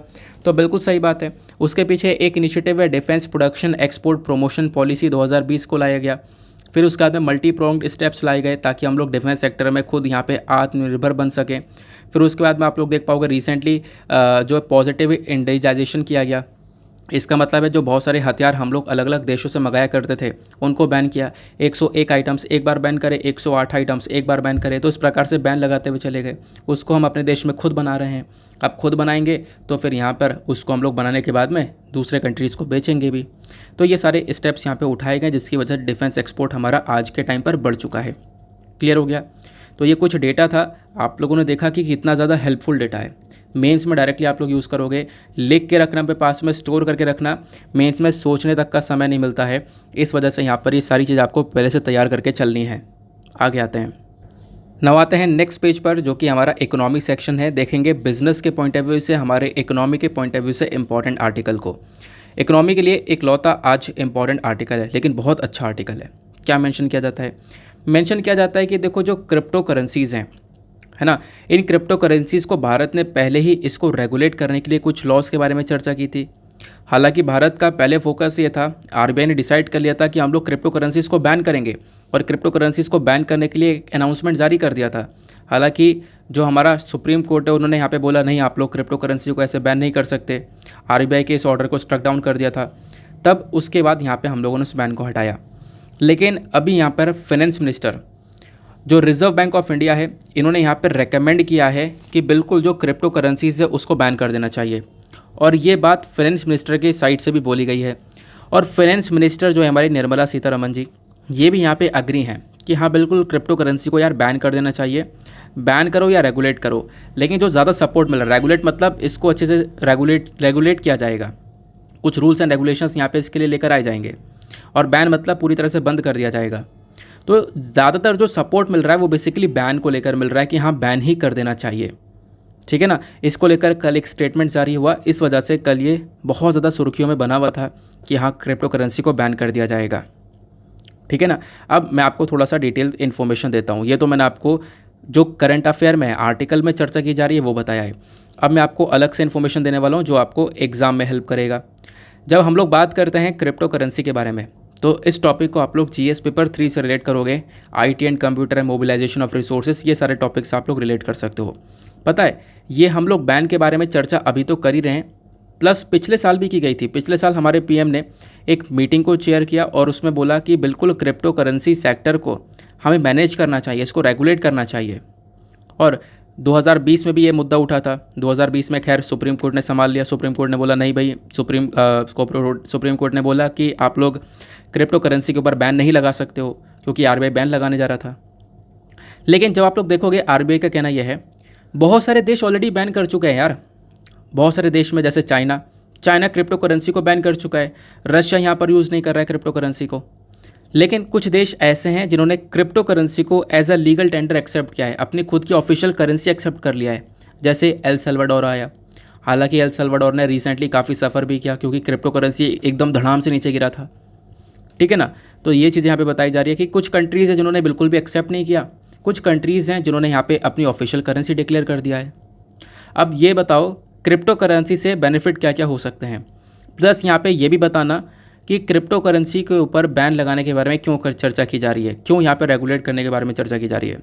तो पहले हम लोग समझते हैं क्रिप्टो करेंसी के फ़ायदे के बारे में। देखो क्रिप्टो करेंसी यार है क्या, बिटकॉइन है, इथेरियम है, लाइटकॉइन है, ये सारी आपकी क्रिप्टो करेंसीज़ हैं, है ना। बिटकॉइन, लाइटकॉइन, इथेरियम, ये सब क्या है, क्रिप्टो करेंसी है। क्रिप्टो करेंसी का जो पूरा का पूरा फंडा है, ये बहुत समय पुराना नहीं है, थोड़े समय पहले ही यहाँ पर चर्चा में आया है। अब देखो होता क्या है, ये जो करेंसी है आती कैसे, बनती कैसे है। कोई नोट वगैरह है क्या, कोई सिक्का वगैरह है क्या, नहीं, कोई नोट कोई सिक्का कुछ भी नहीं है। ये बेसिकली सब आपको ऑनलाइन वे में देखने को मिलता है। इसको बनाया कैसे जाता है, तो इसके लिए यहाँ पर कंप्यूटर प्रोग्रामिंग की जाती है। कंप्यूटर इसके अंदर प्रोग्रामिंग होती है बहुत लंबे लंबे समय तक, कई कई दिन लग जाते हैं कंप्यूटर के अंदर प्रोग्रामिंग होती रहती है। कंप्यूटर लगातार चलते रहेंगे, प्रोग्रामिंग होती रहेगी, फिर यहाँ पे जाकर एक कॉइन बनता है, एक बिटकॉइन बनेगा या फिर कोई क्रिप्टो करेंसी बनेगी। अब तो खैर ऐसा ज़माना आ चुका है, लोग जो है अपने घर के अंदर इन प्रोग्रामिंग को करते रहते हैं। लोगों ने खुद घर के अंदर यहाँ पे माइनिंग करनी स्टार्ट कर दी है क्रिप्टो करेंसी की। माइनिंग मतलब वही प्रोग्रामिंग करके उन क्रिप्टो करेंसीज़ को बनाया जाता है। आप क्रिप्टो करेंसी बनाने के बाद में आप क्या कर सकते हो, उसको लेकर ट्रांजैक्शन कर सकते हो। जैसे एल सल्वाडोर देश आया, एल सल्वाडोर ने क्या किया था, क्रिप्टो करेंसी को एक्सेप्ट कर लिया था एज अ लीगल टेंडर। मतलब अब इनके देश में आप लोग अपना जो नोट वगैरह है, जो करेंसी होती है, उसकी जगह वो क्रिप्टो करेंसी का यूज़ कर सकते हो। कोई सामान खरीदना है, क्रिप्टो करेंसी का यूज़ कर सकते हो। तो ऐसा यहाँ पर आपको देखने को मिलेगा। हालांकि यहाँ पे सब कुछ डिजिटलाइज चलेगा, ऑनलाइन वे में चलेगा। क्रिप्टो करेंसी को कोई भी रेगुलेट करने वाला व्यक्ति नहीं है, कोई ऊपर नहीं बैठा कि जो उसको चला रहा हो, ये आपको ध्यान रखना है। इसी वजह से कंसर्न बना रहता है। आरबीआई का तो स्टेटमेंट ये था कि आप इन्वेस्टमेंट कर रहे हो ज़्यादा क्रिप्टो करेंसी के अंदर, आज है कल नहीं है, कुछ नहीं पता। तो हाँ, बिल्कुल ऐसी सिचुएशन आपको क्रिप्टो करेंसी के अंदर देखने को मिल जाती है। अब बेनिफिट क्या है, देखो बेनिफिट है फास्ट और चीप ट्रांजैक्शन। क्रिप्टो करेंसीज़ यहाँ पे मतलब इसके अंदर जो ट्रांजैक्शन इंटरनेशनल लेवल पे वो बहुत तेज़ी से हो सकता है, वरना तो इंटरनेशनल लेवल पर ट्रांजैक्शन करने के लिए आपको बहुत रूल्स एंड रेगुलेशंस को फॉलो करना होता है। लेकिन क्रिप्टो करेंसी में बहुत तेज़ी से और बहुत सस्ते दाम में आप लोग यहाँ पे ट्रांजैक्शन कर सकते हो। क्यों? क्योंकि यहाँ पे कोई रेगुलेशन नहीं है। अगर इंटरनेशनल वे में ट्रांजैक्शन करवाना है तो आपको बैंक से या किसी चीज़ से यहाँ पर कॉन्टैक्ट करना होगा, लेकिन यहाँ पे कोई भी रेगुलेशन वाली बॉडी नहीं है, आप आराम से ट्रांजैक्शन कर सकते हो। देन उसके बाद में आज के टाइम पर देखो इन्वेस्टमेंट का एक डेस्टिनेशन बना हुआ है। लोग जब से क्रिप्टो करेंसी के बारे में सुने हैं तब से यहाँ पे काफ़ी सारे लोगों ने खूब सारा पैसा इन्वेस्ट भी किया। हालांकि रिसेंटली में काफ़ी परेशान भी हुए। क्यों? क्योंकि क्रिप्टो करेंसी बहुत तेज़ी से गिरा भी, अभी भी बहुत ज़्यादा लोअर वैल्यू में आपको देखने को मिलेगा। तो यहाँ पे देखा गया कि जो क्रिप्टो करेंसी है यहाँ पे बोला ये जाता है कि भाई लोगों ने जो इन्वेस्टमेंट है वो यहाँ पे बढ़ाया है, लोगों ने एज अ इन्वेस्टमेंट डेस्टिनेशन यहाँ पर इसको देखा। गोल्ड से ज़्यादा लोग यहाँ पे प्यार क्रिप्टो करेंसी से करने लगे थे, बट आज के टाइम पर थोड़ा प्यार कम हो चुका है। तो ये तो यहाँ पे आपको थोड़े बेनिफिट देखने को मिलेंगे। लेकिन अब बात करते हैं क्रिप्टो करेंसी को लेकर कंसर्न्स क्या हैं, क्या क्या प्रॉब्लम्स देखने को मिलती हैं। देखो सबसे बड़ी प्रॉब्लम क्या है ना, इसका जो एडवर्टीज़मेंट हुआ है वो दबाकर एडवर्टीज़मेंट हुआ है। क्रिप्टो मार्केट के अंदर बहुत दबाकर एडवर्टीज़मेंट हुआ है कि भाई आप तुरंत प्रॉफिट अर्न कर सकते हो, क्रिप्टो करेंसी के अंदर पैसा डबल हो जाएगा 25 दिन में मतलब ऐसा नहीं है, लेकिन यहाँ पे बहुत तेज़ी से आप लोग प्रॉफिट अर्न करोगे और बहुत तगड़ा प्रॉफिट अर्न करोगे। तो इस प्रकार से एडवर्टीज़मेंट हुआ ना, तो लोगों ने खूब ज़्यादा इन्वेस्टमेंट किया और क्रिप्टो करेंसी की जो वैल्यू है ना वो ऐसी बड़ी है रिसेंट टाइम में कि उसकी कुछ कहने की हद नहीं है। लेकिन यहाँ पर ये तो दिक्कत देखने को मिलेगी। दूसरी दिक्कत यहाँ पर ये देखने को मिल जाती है कि क्रिप्टो करेंसी के अंदर बहुत ज़्यादा खतरा है कि मनी लॉन्ड्रिंग की जा सकती है। आप ब्लैक मनी को वाइट मनी में कन्वर्ट कर सकते हो, क्या पता चल रहा है। आप आतंकवाद को फंडिंग कर सकते हो क्रिप्टो करेंसी से, इसमें भी कुछ नहीं पता चलेगा। जैसे मैंने आपको बताया ट्रांजैक्शन करना बहुत ईजी है, तो टेरर को बढ़ावा दे सकते हो इस क्रिप्टो करेंसी से, है ना। और तीसरा सबसे बड़ा कंसर्न क्या है, क्रिप्टो करेंसी एक्सट्रीमली वॉलेटाइल है।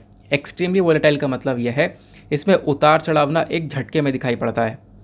झटके में दिखाई पड़ने का मतलब क्या है, जनवरी में क्रिप्टो करेंसी यहाँ पे मान लो $40,000 के आसपास का था, तो अप्रैल में ये आप कह सकते हो 65,000 पहुँच गया। तो आप इमेजिन कर सकते हो कुछ ही महीनों के अंदर ये कितना बड़ा गैप है।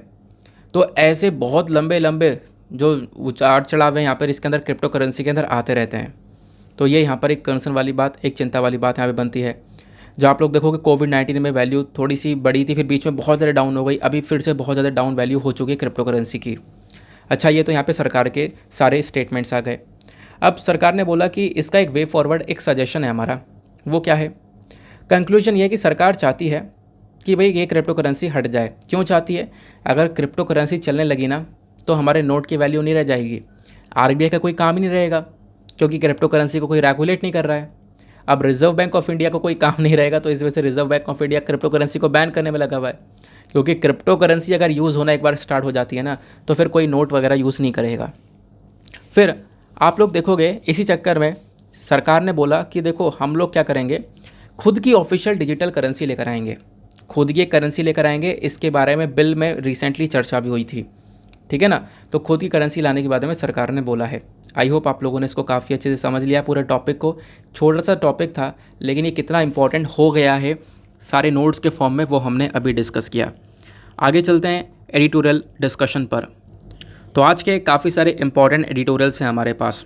हम लोग 2 आर्टिकल लेंगे द हिंदू से, फिर उसके बाद में हमारे पास में इंडियन एक्सप्रेस के इंपॉर्टेंट आर्टिकल्स हैं, देन उसके बाद में हमारे पास में पीआईबी का भी इंपॉर्टेंट आर्टिकल है। उन सभी को हम लोग डिस्कस करने वाले हैं। तो स्टार्ट करते हैं। लेकिन एक बात और, एडिटोरियल डिस्कशन से पहले आपको पता होगा डेली बेसिस पर हम लोग मेंस आंसर राइटिंग को भी करते हैं। तो आज का मेंस का क्वेश्चन क्या है, तो 19 जुलाई 2022 का जो मेंस का क्वेश्चन है वो है बहुत ज़्यादा ज़बरदस्त और इम्पॉर्टेंट।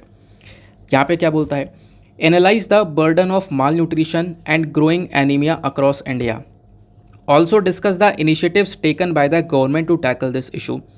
मतलब इंडिया के अंदर माल न्यूट्रिशन और एनीमिया का जो बर्डन है वो लगातार बढ़ता जा रहा है, यानी कुपोषण भारत में बढ़ रहा है और साथ ही साथ में एनीमिया बढ़ रहा है।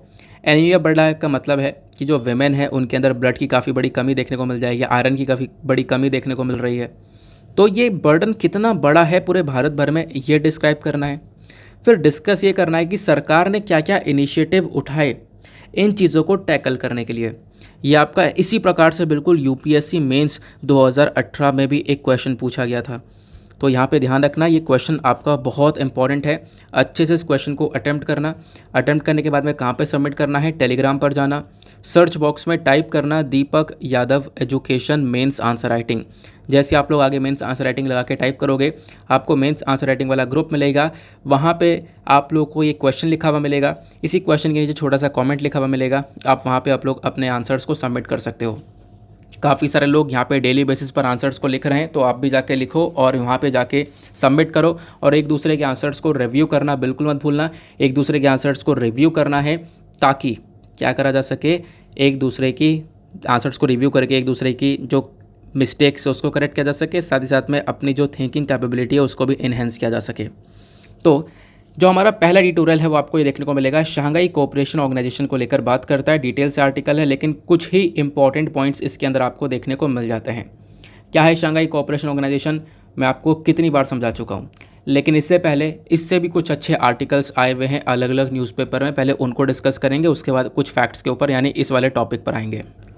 नाउ देखो यहाँ पे एक बहुत ही अच्छा आर्टिकल है, बहुत ही इंपॉर्टेंट आर्टिकल है। अभी हमने माल न्यूट्रिशन के बारे में डिस्कशन किया है ना, यानी आपको जिसके ऊपर मेंस आंसर राइटिंग करनी है उसके जैसा ही एक आपको आर्टिकल आज मिलने वाला है। आर्टिकल क्या बोलता है, यूनिसेफ का यहाँ पर एक डेटा है कि लगभग 3 मिलियन जो चिल्ड्रन है भारत के अंदर में उनको डीपीटी वाली वैक्सीन जो है वो नहीं लग पाई है, डीपीटी के डोज नहीं लग पाए।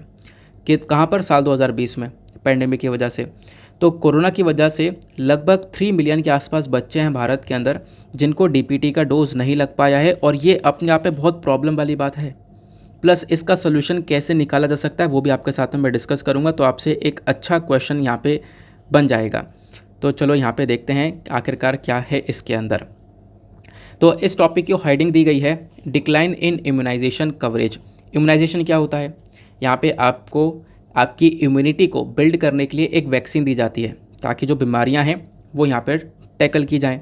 अब होता क्या है, बीमारियों को टैकल करने के लिए ये वैक्सीन दी गई, लेकिन अब आप कह सकते हो जब वैक्सीन का डोज ही नहीं मिला है तो बीमारियाँ कैसे निपटेंगी, बीमारी तो निपटेगी नहीं, बीमारी और बढ़ती हुई चली जाएंगी।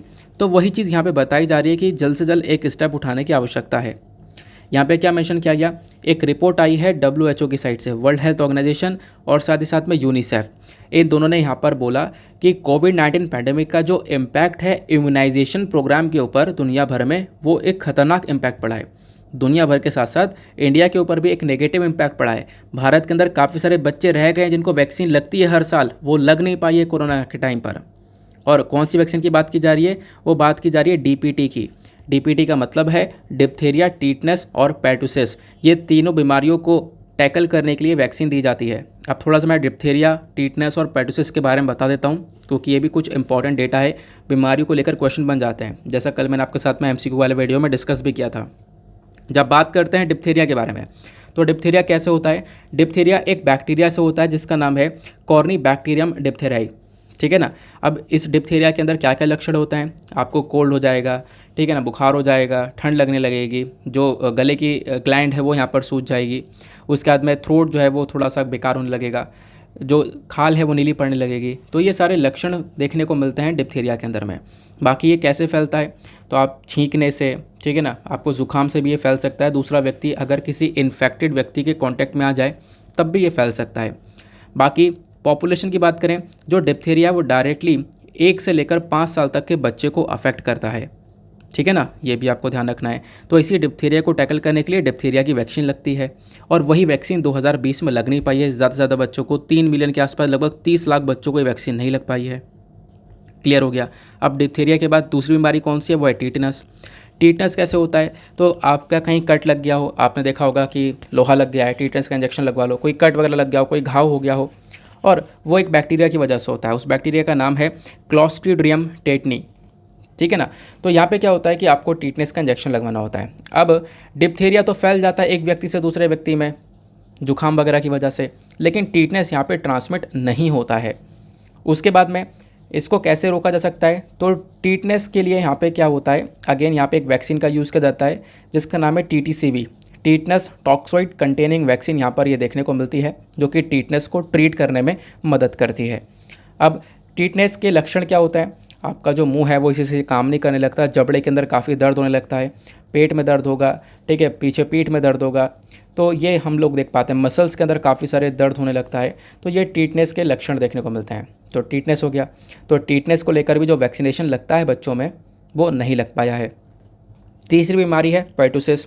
अब ये जो पेटुसिस है ये कैसे होती है, तो बेसिकली यहाँ पर ये कफ यानी ज़ुकाम से हो जाती है, और हाईली कॉन्टेगियस रेस्पिरेटरी इन्फेक्शन, आपका जो रेस्पिरेटरी सिस्टम है ना उसके अंदर इन्फेक्शन बनता है एक बैक्टीरिया की वजह से जिसका नाम है बोटेडिला पेटुसिस। तो यहाँ पे हमने देखा कि साल 2018 में लगभग 1,51,000 से भी ज़्यादा केसेस पेटुसिस के निकल कर आए थे। ये जो डिज़ीज़ है ये बहुत डेंजरस है, खासकर बच्चों के अंदर जो कि नए नए बच्चे हैं यानी कि जो अभी पैदा हुए हैं। तो उनके लिए काफ़ी ज़्यादा खतरनाक साबित होती है। अगर हम लोग बात करें स्प्रेडिंग की, तो ये एक व्यक्ति से दूसरे व्यक्ति में फैल सकती है। कैसे? मान लो एक व्यक्ति इस बीमारी से अफेक्टेड है, अब उससे कुछ ड्रॉपलेट्स हैं या उसने छींक दिया, खांस दिया किसी के सामने, तो व्यक्ति यहाँ पे दूसरा वाला जो है वो इन्फेक्ट हो सकता है। ठीक है ना। तो ये आपने तीनों बीमारियों के बारे में पढ़ लिया। डीपीटी क्या है ये आपने समझ लिया। तो डीपीटी को ठीक करने के लिए डोजेस लगाए जाते हैं, लेकिन साल 2020 में वही डोजेस हमारे मिस हो चुके हैं। वो डोजेस सही से बच्चों को लग नहीं पाए हैं, उसमें काफ़ी बड़ी कमी रह गई है, जो कि एक प्रॉब्लम बन के रह गई है। ये सारी बातें रिपोर्ट के अंदर बताई गई हैं। अब कितने कितने बच्चे रह गए वो सब रिपोर्ट के अंदर डिटेल से बताया गया, एक एक करके देखते हैं। मैंने आपको बताया 30 लाख के आसपास आपको ये बच्चे देखने को मिलेंगे जिनको डीपीटी का पहला डोज मिला ही नहीं है साल 2020 के अंदर। फिर उसके बाद में काफ़ी सारे बच्चे दुनिया भर में ऐसे ही है। तो मैंने आपको बताया कि एक तरीके से पूरा डेटा बताया जा रहा है कि इंडिया का डेटा बताया गया। अब यहाँ पे आप देख पाओगे दुनिया भर के डेटा की अगर हम लोग बात करें, पूरे दुनिया भर में अगर हम लोग देखें वर्ल्ड वाइड, तो इस प्रकार से जो डोजेज़ है ना बच्चों को नहीं मिल पाए साल 2019-20 इन सब सालों के अंदर। आप कह सकते हो कि बहुत बड़ा डिक्लाइन देखने को मिला है वैक्सीनेशन के अंदर। यानी कि साल 2019, 20, 21 ये 3 साल ऐसे रहे हैं जहाँ पे बच्चों को वैक्सीनेशन प्रॉपरली मिल नहीं पाया है। फिर उसके बाद में बताया गया लगभग 25 मिलियन चिल्ड्रन के आसपास आप देख पाओगे दुनिया भर में हैं जिनको ये वैक्सीन नहीं मिल पाई हैं साल 2021 के अंदर। फिर उसके बाद में 2 मिलियन से भी ज़्यादा बच्चे आपको देखने को मिलेंगे जो कि 2020 में जिनको वैक्सीन नहीं मिल पाई थी। नहीं सॉरी, यहाँ पे 2021 के अंदर 25 मिलियन बच्चे हैं, जो कि जब आप लोग कंपेयर करोगे साल 2020 से तो ये बहुत ज़्यादा है, और 2019 से करोगे तो और भी ज़्यादा देखने को मिलेगा। मतलब ये जो दिक्कत है ये 2019, 20, 21 तीनों साल से बनी हुई है। बच्चों को वैक्सीनेशन प्रॉपरली नहीं मिल पा रहा है, जो कि बच्चों के फ्यूचर के लिए काफ़ी बड़ा खतरा हो सकता है, क्योंकि बच्चों को प्रोटेक्शन देने के लिए उनको ये पहले ही वैक्सीन दी जाती हैं, डीपीटी की वैक्सीन। ठीक है ना, क्लियर हो गया ये बात। फिर उसके बाद में आपको मैं कुछ और इंपॉर्टेंट डेटा पर लेकर चलता हूँ।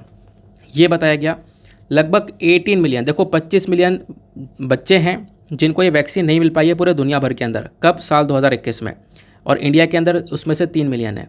लेकिन जब आप लोग इन 25 मिलियन में से 18 मिलियन को देखते हो तो 18 मिलियन बच्चे ऐसे बच्चे हैं जो कि लो और मिडिल इनकम कंट्री से बिलोंग करते हैं, यानी ऐसे देश से जहाँ पे उन देश की हालात ज़्यादा सही नहीं है, जैसे इंडिया हो गया, नाइजीरिया, इंडोनेशिया, इथियोपिया, फिलीपींस हो गए। तो यहाँ पे आप देख पाओगे सबसे ज़्यादा बच्चे हैं जो कि काफ़ी पीछे रह गए, उनको ये वैक्सीनेशन प्रॉपरली मिला नहीं है। बाकी म्यांमार, मोजाम्बिक जैसे ये देश हैं जहाँ पे आप कह सकते हो रिकॉर्ड तोड़ हो चुका है। रिकॉर्ड तोड़ का मतलब है कि मतलब एक हद में बच्चे इतने सारे हो चुके हैं जिनको प्रॉपरली वैक्सीनेशन मिला नहीं है। क्लियर हो गया। अब क्वेश्चन ये है कि भाई वैक्सीनेशन के अंदर इतनी बड़ी गिरावट हो रही है तो इसके पीछे क्या क्या फैक्टर हैं, मतलब क्या रीज़न है कि भाई ऐसा हो रहा है कि वैक्सीनेशन नहीं दिया गया। तो इसके पीछे कई सारे कारण आपको देखने को मिलेंगे। सबसे पहला कारण है आपका कोविड-19 पैंडेमिक। कोविड-19 पैंडेमिक की वजह से यहाँ पर एक काफ़ी बड़ी प्रॉब्लम हो गई है, ये डिसरप्शन हो गए जिसकी वजह से यहाँ पर वैक्सीनेशन नहीं दिया गया, लोग बाहर ही नहीं निकल पा रहे थे, लॉकडाउन्स वगैरह लगे हुए थे तो वैक्सीन क्या लगवाते। और दूसरा इंपॉर्टेंट फैक्टर ये देखने को मिलेगा कि कुछ देश ऐसे देखने को मिलेंगे, खासकर अफ्रीकन कंट्रीज़ वगैरह देखने को मिल जाती हैं जहाँ पर अपने आप में काफ़ी सारे कॉन्फ्लिक्ट चल रहे हैं, लड़ाइयाँ चल रही हैं, है ना, अलग अलग लड़ाइयाँ देखने को मिल जाती हैं, अपने आप में कॉन्फ्लिक्ट चल रहे हैं उस पर्टिकुलर रीजन के अंदर, जिसकी वजह से ये इम्यूनाइजेशन की वैक्सीन देना अपने आप में पॉसिबल नहीं हो पाता। क्लियर हो गया। फिर उसके बाद में इस रिपोर्ट के अंदर इंडिया की परफॉर्मेंस के बारे में डिस्कशन किया गया कि इंडिया की परफॉर्मेंस कैसी रही है। तो बताया गया एक्चुअली इंडिया की अगर हम लोग बात करें तो इंडिया 30 मिलियन से ज़्यादा प्रेग्नेंट वेमेन को और 27 मिलियन से ज़्यादा बच्चों को अपने यूनिवर्सल इम्यूनाइजेशन प्रोग्राम के माध्यम से वैक्सीनेट कर चुका है। तो हम लोग इतने सारे प्रेग्नेंट वेमेन और बच्चों को ऑलरेडी वैक्सीनेट कर चुके हैं, क्योंकि बीमारियों से खतरा जो है वो प्रेग्नेंट वेमेन और खासकर बच्चों के ऊपर देखने को मिलता है। और इन लोगों को ये वैक्सीनेशन देने के लिए हम लोगों ने काफ़ी सारे प्रोग्राम्स चलाए। मिशन इंद्रधनुष चलाया गया, उसके बाद में हम लोगों ने मिशन इंद्रधनुष के अलावा अलग अलग मिशन इंद्रधनुष के अलग अलग मतलब वर्जन चलाए गए, 3.0, 4.0। तो अब की साल फरवरी 2022 की बात है, यानी इसी साल की बात है, मिशन इंद्रधनुष 4.0 को लॉन्च किया गया था, ताकि यहाँ पे हर एक प्रेग्नेंट वेमेन और हर एक बच्चा जिसको वैक्सीनेशन नहीं लग पाया पिछले साल उनको वैक्सीनेशन दे सकें। तो भारत ये स्टेप उठा रहा है। अच्छा, वैक्सीनेशन को लेकर दुनिया भर में क्या क्या इनिशिएटिव्स उठाए जाते हैं ये भी आपको पता होना चाहिए। जैसा पहला इनिशिएटिव है ग्लोबल इम्यूनाइजेशन एजेंडा 2030, ये देखने को मिल जाएगा। फिर उसके बाद में एक इनिशिएटिव है वर्ल्ड इम्यूनाइजेशन वीक। देखो हम लोग क्या करते हैं, हर साल जो अप्रैल महीने का आखिरी सप्ताह होता है उसको वर्ल्ड इम्यूनाइजेशन वीक की तरह देखते हैं। यानी ये जो सप्ताह ये प्रमोट करता है लोगों को कि लोग जो हैं वो वैक्सीन ले सकें अपने बीमारियों के अगेंस्ट में। ठीक है ना, ये आपको ध्यान में रखना है। अच्छा, ये सारी बातें हुई। अब बात ये आती है कि इसका वे फॉरवर्ड क्या है, मतलब हम लोग क्या कर सकते हैं, इस प्रॉब्लम का क्या सोल्यूशन हो सकता है। सबसे पहला सोल्यूशन यहाँ पर यह है कि हमें ज़रूरत है कि हम लोग क्या कर सकें, कुछ एफ़र्ट्स लगा सकें। और एफ़र्ट्स लगाने पे क्या करना होगा कि जो भाई पुराने बच्चे रह गए पिछले साल 2020-21 के अंदर, जो बच्चे रह गए जिनको वैक्सीनेशन नहीं मिल पाया है, तो उनको कैच कर सकें और उन सबको वैक्सीनेशन ये प्रोवाइड किया जा सके। ठीक है ना, ये काम कर सकते हैं। बाकी आप लोग मुझे बताओ दो और सॉल्यूशंस बताओ क्या किया जा सकता है जिससे कि यहाँ पे जो बच्चे रह गए हैं उनको वैक्सीनेशन दिया जाए। दो और क्या सोल्यूशन हो सकता है, नीचे कमेंट सेक्शन में आप लोग सुझाव लिख सकते हो अपने। मेंस के पॉइंट ऑफ व्यू से आपका ये आर्टिकल तैयार हो चुका है, तो एक अच्छा आर्टिकल था। अगले एडिटोरियल पर आते हैं। नाउ अब हम लोग आ चुके हैं डाउन टू अर्थ पर। डाउन टू अर्थ का एक अच्छा आर्टिकल है एनर्जी के पॉइंट ऑफ व्यू से। इसको आप लोग जीएस पेपर 3 एनवायरमेंट से रिलेट कर पाओगे। अभी आपने पहला वाला आर्टिकल पढ़ा, कितना ज़बरदस्त था, बहुत ज़्यादा हेल्प करने वाला है आपको। मतलब वो आर्टिकल अभी तक द हिंदू के अंदर कवर नहीं हो पाया है, तो आपको हेल्प करेगा। बहुत डिटेल में इन्फॉर्मेशन डिस्कस की गई है। अब डाउन टू अर्थ का आर्टिकल है, ये बात करता है कि ग्रीन ग्रिड इनिशिएटिव क्या है और हम लोग कैसे एनवायरमेंट में एक बहुत बड़ा रोल प्ले कर सकते हैं। दुनिया भर के अंदर अगर हम लोग सोलर पैनल कनेक्ट कर दें तो दुनिया भर के अंदर कैसे सोलर पैनल्स को कनेक्ट किया जा सकता है, एक इंटरेस्टिंग सा टॉपिक है। आपको बहुत आसान शब्दों में समझाऊंगा। इस पर्टिकुलर आर्टिकल को लिखा है अनिरुद्ध कृष्णन साहब ने, ठीक है ना। तो इनके थ्रू ये आर्टिकल लिखा गया, तो डिटेल से डिस्कस करेंगे आखिरकार ये क्या मेंशन करते हैं। लेकिन उससे पहले यार वापस इंडियन एक्सप्रेस पर आते हैं। देखो हुआ क्या था, अभी मैंने आपके साथ में आर्टिकल डिस्कस किया। आर्टिकल डिस्कस करने के साथ साथ मैंने आपके साथ में यहाँ पर डिटेल से इन्फॉर्मेशन दी। अब मैं आपको बता दूँ कि यूपीएससी ना पहले भी क्वेश्चन पूछ चुका है। जैसे अभी हमने डिस्कस किया मिशन इंद्रधनुष के बारे में, तो मिशन इंद्रधनुष से संबंधित एक क्वेश्चन बना हुआ है। क्वेश्चन क्या था, मिशन इंद्रधनुष को सरकार ने लॉन्च किया है किस चीज़ को देखते हुए। ये 2016 में क्वेश्चन पूछा गया था। ऑप्शन ए बोलता है immunisation of children and pregnant women. Option B बोलता है construction of smart cities across the country. Option C बोलता है India's own search for the earth like planets in outer space. या फिर ऑप्शन डी बोलता है न्यू एजुकेशन पॉलिसी। तो ये अलग अलग आपको यहाँ पे ऑप्शन दिए गए। इसका करेक्ट आंसर क्या है, तो इसका करेक्ट आंसर आपको देखने को मिल जाता है ए। तो मिशन इंद्रधनुष का फोकस यह है कि बच्चे और प्रेग्नेंट वुमेन को इम्यूनाइज किया जा सके, उनको वैक्सीन दी जा सके। तो ये आप लोग देख पाओगे, ये जो टॉपिक पढ़ाया है मैंने, इससे क्वेश्चन भी आए हुए हैं यूपीएससी से। तो इस वजह से दूसरे न्यूज़पेपर पढ़ना भी बहुत इंपॉर्टेंट है। तो उसके टेंशन आप मत लो, जितने भी अलग सोर्सेस होंगे, जो भी इंपॉर्टेंट आर्टिकल होंगे, वो सब आपको कवर करवा दिए जाएंगे। now आते हैं वापस डाउन टू अर्थ पर। तो यहाँ पे क्या मेंशन किया गया है, कॉन्टेक्स्ट क्या है, इसको समझते हैं। इंडिया और यूके दोनों ने मिलकर अभी जॉइंटली अनाउंसमेंट कर दिया है किस चीज़ के बारे में, one sun one world one grid के बारे में। एक सूर्य है, एक दुनिया है, और एक ग्रिड के माध्यम से कनेक्ट कर देंगे। यहाँ पे सुनने में अजीब लग रहा होगा यार, एक सूर्य को पूरे दुनिया भर से यहाँ पे कनेक्ट कर दिया जाएगा। वैसे कनेक्ट तो ऑलरेडी है, बस उस सूर्य के माध्यम से एनर्जी को जनरेट किया जाएगा। अगर मैं आप लोगों से कहूँ कि दुनिया भर में सोलर एनर्जी प्रोड्यूस कर दी जा सके, दुनिया भर में, जैसे कि मैं आपसे बोलूँ कि आपके पास अगर 24 घंटे सोलर एनर्जी के मामले से इलेक्ट्रिसिटी आ जाए तो कैसा रहेगा, तो आप कहोगे पॉसिबल नहीं है। सोलर एनर्जी से 24 घंटे एनर्जी कैसे बन सकती है, जब धूप होगी तभी एनर्जी बनेगी। धूप होगी तो सोलर पैनल चार्ज होगा, वो आपको इलेक्ट्रिसिटी देगा। बैटरी में थोड़ी चार्जिंग रहेगी, जब तक यहाँ पे चार्जिंग रहेगी तब तक चलेगी। बैटरी खत्म हो जाएगी, चार्जिंग खत्म हो जाएगी तो फिर से बंद हो जाएगा। लेकिन मैं आपसे कहूँ नहीं, चाहे रात हो चाहे दिन हो, चाहे रात हो चाहे दिन हो, आपको हर टाइम सोलर एनर्जी मिलेगी। तो आप कहोगे पॉसिबल नहीं है। मैं और इसमें एक चीज़ और ऐड करता हूँ, चाहे रात हो चाहे दिन हो, पूरे दुनिया भर में सोलर एनर्जी मिलेगी। तो आप कहोगे अब तो बिल्कुल पॉसिबल नहीं है। तो वो पॉसिबल है। कैसे पॉसिबल है, वो पॉसिबल है इस वाले प्रोजेक्ट से, one sun one world one grid से। अब ये क्या है, इसको आगे डिस्कस करेंगे। इसके बारे में चर्चा की गई थी कॉन्फ्रेंस ऑफ पार्टीज 26 की मीटिंग के अंदर। भारत और यूके दोनों मिलकर इसको प्रोजेक्ट को लगा रहे हैं, और अब फिलहाल यहाँ पे इसके डिक्लेरेशन को लेकर एक अनाउंसमेंट कर दिया गया है। इसी वजह से ये चर्चा में आया है। तो one sun one world one grid है क्या, इसको थोड़ा सा डिस्कशन किया जाएगा। 2018 में यहाँ पर ये जो टॉपिक है या फिर ये जो पूरा का पूरा नया आइडिया है, ये लेकर आया गया था, जहाँ पे फोकस किया जाएगा कि दुनिया भर को कनेक्ट करेंगे सोलर एनर्जी के सिस्टम के माध्यम से। और इंटरनेशनल सोलर अलायंस के अंदर भारत ने इसी चीज़ को देखते हुए ग्रीन ग्रिड इनिशिएटिव को लॉन्च किया।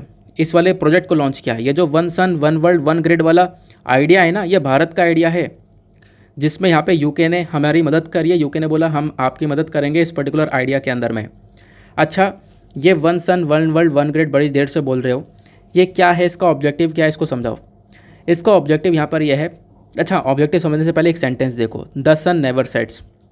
जो सूर्य है वो यहाँ पर आप कह सकते हो कभी सेट नहीं होता, या फिर आप कह सकते हो सूर्य उगता है लेकिन कभी छिपता नहीं। तो आप कहोगे छिपता तो है, एक तरफ से उगता है दूसरी तरफ से छिप जाता है, लेकिन आप ये भी तो देखो कि एक तरफ छिप रहा है, यानी पृथ्वी इधर है, इधर सूर्य आया, इधर लाइट पड़ रही थी, तो इधर से छिपा तो दूसरी तरफ तो है ना, दूसरी तरफ से लाइट पड़ रही है ना। लेकिन कहीं ना कहीं सूर्य तो उदय है ही ना।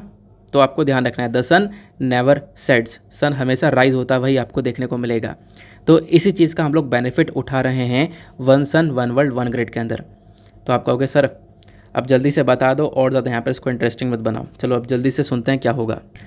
देखो ये हैं हमारे सोलर पैनल्स। अब क्या होगा, इस वाले पूरे चार्ट को देखो, अच्छे से देखना, बहुत अच्छे से सुनते हुए चलना है सारी चीज़ों को। देखो क्या है, इधर से सन हमारा जो सूर्य है वो निकलता है सबसे पहले। अब जैसे इधर से सूर्य निकला तो सूर्य की जो किरणें हैं वो इस पर्टिकुलर रीजन पर पड़नी स्टार्ट हो गई, और वो धीरे धीरे जो है वो बढ़ती रहेंगी बढ़ती रहेंगी बढ़ती रहेंगी, यहाँ तक पहुँच जाएंगी। ठीक है ना, कहाँ तक पहुँच जाएंगी, यहाँ तक पहुँच गई। मान लो यहाँ तक सब जगह पर रोशनी हो गई है, यहाँ पे सुबह हो चुकी है। लेकिन आपको पता है यहाँ पर सुबह हुई है, यहाँ पे मैं लिख देता हूँ, अगर यहाँ पे सुबह हुई है तो पीछे रात हो रही होगी, है ना, पीछे यहाँ पे अंधेरा हो रहा होगा क्योंकि सूर्य यहाँ पर है। अब दूसरे टाइम पीरियड पे क्या होगा कि जो सूर्य है, यहाँ पृथ्वी हमारी घूम जाएगी, मैंने पहले बोल दिया सूर्य घूम जाएगा, पृथ्वी घूम जाएगी, तो आप लोग कह सकते हो जो ये सन है वो इधर आ जाएगा, और फिर आप कह सकते हो एक टाइम पे सन इधर रहेगा, इधर सुबह हो रही है, इधर रात हो रही है, और जब सन इधर आ जाएगा तो क्या होगा, इधर दिन हो रहा होगा, इधर रात हो रही होगी। ऐसा ही तो होता है, यहाँ पे दिन हो रहा है, अमेरिका में रात हो रही है, अमेरिका में रात हो रही है, यहाँ पे दिन हो रहा है, ऐसा ही तो होता है। अब देखो यहाँ पे करना क्या है, करना यह है दुनिया भर को सोलर पैनल से हमें कनेक्ट कर देना है। अब सोलर पैनल से कैसे कनेक्ट करेंगे तो उसको समझो। यहाँ पे सुबह हो गई है, सबसे पहले सूरज यहाँ से निकला। अब यहाँ से निकला तो सूर्य की किरणें पड़ रही हैं इस पर्टिकुलर रीजन पर, तो क्या होगा, यहाँ पे इन देशों के अंदर सोलर पैनल्स लगा दिए जाएंगे। ठीक है, यहाँ पे बहुत सारी आपको साउथ ईस्ट एशियन नेशन देखने को मिल रहे होंगे, तो इन सभी कंट्रीज़ के अंदर सोलर पैनल्स लगा दिए जाएंगे। चाइना के अंदर, रशिया के अंदर, इंडिया के अंदर, सब जगह पर सोलर पैनल्स लग जाएंगे। अब सोलर पैनल लग जाएंगे तो क्या होगा, सूर्य की किरणें जब पड़नी स्टार्ट होंगी तो ये सोलर पैनल हमें इलेक्ट्रिसिटी देना स्टार्ट कर देंगे, बिजली देना स्टार्ट कर देंगे। क्लियर बात है, ठीक है, चलो बिजली मिलना स्टार्ट हो जाएगी। अब आप कहोगे पीछे क्या से पहुंचना है, आप कह रहे थे दिन रात में मिलेगी, तो अभी इसको समझने से पहले इसको समझो। यहाँ पे क्या है, बिजली मिलती रहेगी, लेकिन होगा क्या, अगर भले ही यहाँ पे रात हो रही हो लेकिन ये लोग भी सोलर एनर्जी का फ़ायदा उठा सकें तो कितना अच्छा रहेगा, है ना। मैं फिर से बोल रहा हूँ, भले ही यहाँ पे रात हो रही हो लेकिन ये लोग भी अगर सोलर एनर्जी का फ़ायदा उठाएं यहाँ वाले एरिया के साथ में तो कितना अच्छा होगा। तो क्या होगा, तो यहाँ सोलर पैनल्स लगा दिए गए, और सोलर पैनल्स लगाने के बाद में यहाँ से समुद्र के अंदर से तार निकाला गया। अब तार निकालने के बाद में जो वायर हैं उनको इन पर्टिकुलर कंट्रीज़ के अंदर पहुँचा दिया गया, इस वाले पूरे रीजन के अंदर पहुँचा दिया गया। तो यहाँ पे सुबह हो रही होगी, सोलर एनर्जी जनरेट हो रही होगी। अब सोलर एनर्जी जो बन रही है तो काफ़ी सारी बिजली बन रही है, वो बिजली हम लोग यहाँ पे यूज़ कर रहे हैं, प्लस वो बिजली यहाँ पर भी मिल रही है। ठीक है ना, पीछे वाले हिस्से में भी बिजली मिल रही है जहाँ पे रात हो रही है। क्लियर हो गया। अब इसी को अपोजिट भी कर सकते हो। अब मान लो यहाँ पे सूरज छिप गया और सूरज इधर निकल आया है, यहाँ पे रात हो गई है, अब क्या होगा, तो ऑब्वियस ही बात है इधर भी सोलर पैनल्स लगाए जाएंगे। अब इधर सोलर पैनल्स लग जाएंगे, यहाँ से वायर की कनेक्टिविटी यहाँ तक हम लोग पहुँचा देंगे। अब यहाँ से वायर यहाँ पे पहुँच जाएंगे, तो भले ही यहाँ पे रात हो रही होगी लेकिन फिर भी हम लोग सोलर एनर्जी का यूज़ कर पाएंगे। इससे क्या हुआ, सूर्य का भरपूर फ़ायदा उठाया जा रहा है। One sun one world one grid, ये है कॉन्सेप्ट कि चाहे सूर्य इधर से निकले उधर से निकले, चाहे इधर रात हो रही हो दिन हो रही हो, हर जगह पर सोलर एनर्जी से उत्पन्न हुई इलेक्ट्रिसिटी मिलती रहेगी, हमेशा मिलती रहेगी। इससे क्या होगा, जो हम लोग कोयले वगैरह से आज के टाइम पर बिजली का उत्पादन कर रहे हैं वो चीज़ें काफ़ी हद तक कम हो जाएंगी, पोल्यूशन काफ़ी कम हो जाएगा, और इस प्रकार से हम लोग को एक काफ़ी बड़ा सपोर्ट मिलेगा। ठीक है ना। तो आई होप आप लोगों ने यहाँ पर इस पूरे कॉन्सेप्ट को बहुत सिंपल से शब्दों में समझ लिया है। तो ये था आपका one sun one world one grid. ये जो बातें मैंने आपको बताई हैं ना, वो सारी बातें आपको यहाँ पे लिखित में प्रोवाइड करवा दी गई हैं कि जो प्रोजेक्ट है इसका मकसद ये है कि सन की एनर्जी को पूरी तरह से लिया जाए और दुनिया भर के जो भी यहाँ पे कंट्रीज़ हैं उसके अंदर इसको पहुँचाया जाए। तो इस इनिशिएटिव के अंदर हम लोग एक्सपेक्ट कर रहे हैं कि 80 से ज़्यादा कंट्री को हम लोग कनेक्ट करेंगे और वहाँ पे सोलर एनर्जी को पहुँचाएंगे। अब कनेक्टिविटी में क्या होगा, इसके अलग अलग कनेक्शन होंगे। कुछ यहाँ पे सोलर पैनल्स लगाए जाएंगे middle east, south east Asia और साउथ ईस्ट एशियन के नेशंस के अंदर, फिर कुछ अफ्रीका के अंदर लगाए जाएंगे और फिर दुनिया भर के अंदर कनेक्टिविटी करी जाएगी। इससे दुनिया भर के अंदर सोलर एनर्जी का इस्तेमाल कर पाएंगे। इंपॉर्टेंस क्या होगा, देखो इंपॉर्टेंस ये होगा कि हम सारी कंट्रीज़ आपस में कोऑपरेट करेंगे और एक इंफ्रास्ट्रक्चर के ऊपर पूरा दुनिया काम कर रहा होगा, ये सबसे इम्पॉर्टेंट बात है। तो इंडिया का आइडिया काफ़ी हद तक अच्छा है। दूसरा क्या है कि भैया जो लगातार पोल्यूशन हो रहा है, दुनिया भर की कंट्रीज़ इलेक्ट्रिसिटी का यूज़ कर रही हैं। अब इलेक्ट्रिसिटी का यूज़ करते हुए पोल्यूशन काफ़ी ज़्यादा होता है, तो वो पोल्यूशन थम जाएगा, सोलर एनर्जी का यूज़ होगा तो ये सारे यहाँ पर इसके बेनिफिट्स हो जाएंगे। अब सर इसमें कुछ चैलेंजेस वगैरह भी हैं क्या, तो हाँ काफ़ी सारे चैलेंजेस भी हैं और कुछ अपॉर्चुनिटीज़ भी हैं। चैलेंजेस की अगर हम लोग बात करें तो आप लोग देखोगे जो ग्रीन ग्रिड इनिशिएटिव है इसके अंदर काफ़ी सारी प्रॉब्लम आ सकती है। सबसे पहला प्रॉब्लम यहाँ पर क्या है कि देखो जो सूर्य है, सूर्य के अंदर जो एनर्जी जनरेट हो रही है वो हमेशा उस प्रकार से नहीं रहेगी, यानी कि कम ज़्यादा होती रहती है ना। तो इसकी वजह से यहाँ पे जो इलेक्ट्रिसिटी है वो भी ऊपर नीचे होती रहती है। प्लस उसके बाद यहाँ पे सोलर पैनल्स का एक बहुत बड़ा उपयोग होने वाला है। सोलर पैनल्स लगाए जाएंगे तभी इलेक्ट्रिसिटी जनरेट हो पाएगी। लेकिन आप ये देखो कि जो सोलर पैनल है, सोलर पैनल पर काफ़ी सारा कूड़ा जमा हो जाता है और जब कूड़ा जमा होता है ना तो उसकी जो एफिशिएंसी है तो वो काफ़ी कम हो जाएगी। अगर सोलर पैनल के ऊपर रेत मिट्टी जम जाए तो 40% से उसकी एफिशिएंसी डाउन हो जाती है। तो ये अपने आप में प्रॉब्लम वाली बात है। और एक और प्रॉब्लम है, सोलर पैनल्स एक इम्पॉर्टेंट रोल प्ले करेंगे इस पर्टिकुलर प्रोजेक्ट के अंदर, बट सोलर पैनल्स का जो लाइफ स्पान है वो सिर्फ 25 साल का होता है। 25 साल बाद यहाँ पे उसको रिटायर करना पड़ता है। तो इसकी वजह से सोलर पैनल वाला जो कूड़ा है वो लगातार इकट्ठा होता हुआ चले जाएगा। तो ये भी एक कंसर्न है। तो ये तो हो गए चैलेंजेस। बाकी कुछ अपॉर्चुनिटीज़ भी बनेंगी। अपॉर्चुनिटीज़ क्या बनेंगी कि भारत के अंदर जो यहाँ पे आप कह सकते हो कि अभी गर्मी ज़्यादा हो जाती है तो इलेक्ट्रिसिटी का शॉर्टेज हो जाता है, बिजली ज़्यादा कटने लगती है। रीज़न क्या है, रीज़न ये है क्योंकि इलेक्ट्रिसिटी कोयले जलाकर बन रही है और गर्मी के टाइम पे हमारी जो इलेक्ट्रिसिटी खपत है वो बढ़ जाती है। एसी चल रहा है, कूलर चल रहा है, फ्रिज चल रहा है, सब कुछ चल रहा है, तो ज़्यादा कंजम्पशन चाहिए होता है। इसकी वजह से जो बिजली है वो ज़्यादातर कटती रहती है। लेकिन यहाँ पे आप कह सकते हो इसके अंदर ऐसा नहीं होगा, यहाँ पे प्रॉपरली एनर्जी मिला करेगी, ऐसा आपको देखने को मिलेगा। तो एक बेनिफिट भी देखने को मिल जाता है, ठीक है ना। तो ये आपको पूरा का पूरा मैंने आपको one sun one world one grid के बारे में डिटेल से बता दिया है। क्लियर हो गया। आई होप आप लोग काफ़ी अच्छे से समझ चुके हो और इसको ध्यान रखना, ज़िंदगी भर बहुत हेल्प करेगा। और सबसे बड़ी बात, ये पिछले कुछ टाइम से लगातार चर्चा में बना हुआ है, तो क्वेश्चन बनने के पूरे चांसेस हैं। आगे आते हैं अगले आर्टिकल पर। नाउ पहले तो द हिंदू के अंदर हमारे पास कुछ डेटा पॉइंट है, उस डेटा पॉइंट को देख लेते हैं। इस डेटा पॉइंट के अंदर बताया गया जो चावल है, चावल काफ़ी हद तक क्राइसिस को सफ़र करना स्टार्ट कर दिया है, क्योंकि जो साउथ वेस्ट मानसून है वो थोड़ा सा डिले देखने को मिला। साउथ वेस्ट मानसून अब की बार इतना अच्छा रहा नहीं और अभी बहुत सारे एरिया से पहुंचा ही नहीं है। अगर हम लोग बात करें साउथ वेस्ट मानसून की तो पूरे देश भर में पहुंचा, लेकिन उत्तर प्रदेश, बिहार, झारखंड, वेस्ट बंगाल, पंजाब में नहीं पहुंचा। और यहीं पर सबसे ज़्यादा चावल की खेती होती है। अब चावल की खेती में अच्छी खासी बारिश चाहिए, तो इसकी वजह से चावल की खेती यहाँ पे इन पर्टिकुलर एरियाज़ के अंदर अब की बार सफ़र कर रही है। हालांकि सरकार के पास बहुत सारा अनाज जमा रखा हुआ है, कमी नहीं पड़ेगी, लेकिन फिर भी अब की बार जो खेती है उसके ऊपर एक बहुत बुरा इम्पैक्ट पड़ेगा, क्योंकि मानसून का पैटर्न इस बार कैसा रहा वो इस वाले पिक्चर में बताया गया है। साउथ वेस्ट मानसून क्या होता है, वो इस वाले रीजन से आता है, ठीक है। यहाँ पे केरला में सबसे पहली बार बारिश करवाता है, तो ऐसे आता है साउथ वेस्ट मानसून। अब जब आता है तो आप लोग देखोगे ये ऊपर तक आता है, तो बारिश होती है यहाँ तक। लेकिन अभी यहाँ पे देखोगे ना क्या बोला गया, सबसे ज़्यादा बारिश कौन कौन से रीजन में हुई है, ये वाले रीजन में जहाँ पे मैं क्रॉस कर रहा हूँ। फिर एक बहुत ज़्यादा बारिश कहाँ पे हुई है, यहाँ पे और यहाँ पर हुई है। अब अगर हम लोग बात करें नॉर्मल बारिश कहाँ पे हुई है, इस वाले रीजन में हुई है, इस वाले हरे वाले में नॉर्मल बारिश हुई है। बाकी लार्ज जो मतलब ये जो रेड वाला एरिया है, यहाँ पे जो बारिश है ये बहुत ज़्यादा कम हुई है, लार्ज डेफिशिएंट है, मतलब ना के बराबर बारिश हुई है, एरिया सूखा पड़ा हुआ है और यहीं पर चावल की खेती ज़्यादातर होती है। तो यही यहाँ पे प्रॉब्लम बन चुकी है कि देखो चावल की खेती के अंदर अब यार काफ़ी सारी प्रॉब्लम्स फेस करने को मिल रही है। किसकी वजह से? मॉनसून पैटर्न की वजह से, खासकर साउथ वेस्ट मॉनसून की वजह से। ठीक है ना। तो साउथ वेस्ट मानसून का कॉन्सेप्ट क्या है वो मैंने आपको बताया। बाकी राइस के बारे में थोड़ी सी बातें इंपॉर्टेंट है जो कि आप लोग जान के रखना, ठीक है, वो आपको बहुत हेल्प करेगा। तो स्क्रीन पर नीचे आपको कहाँ गया यार, हाँ ये दिख रहा होगा।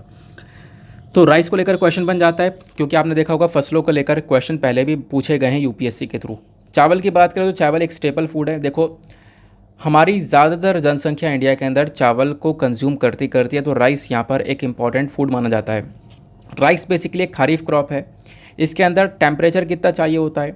तो लगभग 25 डिग्री सेल्सियस से ज़्यादा टेम्परेचर चाहिए होता है। प्लस जो रेनफॉल है वो भी अच्छी खासी चाहिए होती है, बारिश भी अच्छी खासी चाहिए होती है। अगर कुछ ऐसे एरिया जहाँ पे बारिश नहीं होती है तो वहाँ पे सिंचाई काफ़ी ज़्यादा की जाती है, लेकिन बारिश का एक बहुत इंपॉर्टेंट रोल रहा है चावल की खेती में। जब आप लोग बात करोगे सदर्न स्टेट्स में, वेस्ट बंगाल के अंदर, तो यहाँ पे इनके क्लाइमेट कंडीशन की वजह से, क्योंकि यहाँ पे बारिश ज़्यादा होती है, सदर्न स्टेट्स में बारिश होती है अच्छी खासी, साउथ वेस्ट मानसून आता है अच्छा खासा, तो उसकी वजह से यहाँ पर अलग अलग प्रकार की फसलों को लगाया जाता है। 2 से 3 प्रकार की चावल की फसलें लगाई जाती हैं। जैसे वेस्ट बंगाल की बात करें तो वेस्ट बंगाल के अंदर अलग अलग प्रकार के चावल ग्रो किए जाते हैं। औस, अमन और बोरो नाम के यहाँ पे चावल की प्रजातियाँ लगाई जाती हैं। बाकी यहाँ पे बोला गया इंडिया के अंदर जो चावल का कल्टीवेशन है वो दुनिया भर में काफ़ी अच्छे लेवल पर होता है।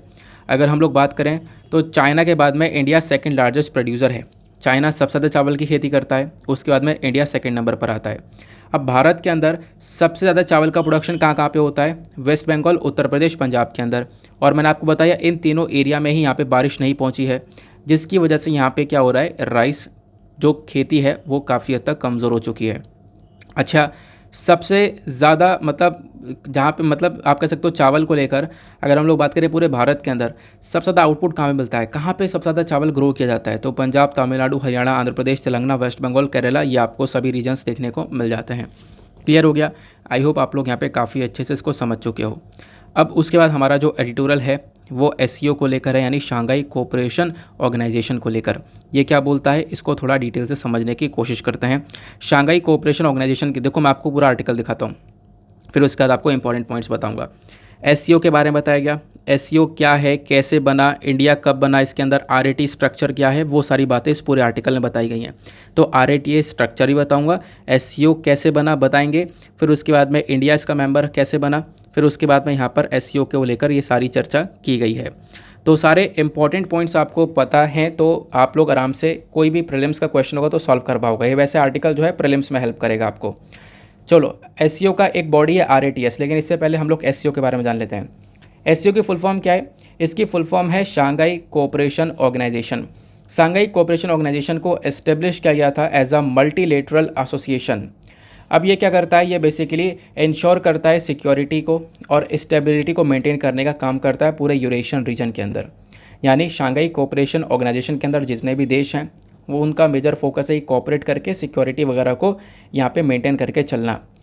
देखो इस बॉडी को बनाया गया साल 2001 के अंदर में। अब साल 2001 से पहले क्या हुआ करता था? साल 2001 से पहले ये शांघाई कोऑपरेशन ऑर्गेनाइजेशन के नाम से नहीं जाना जाता था, ये शांघाई 5 के नाम से जाना जाता था।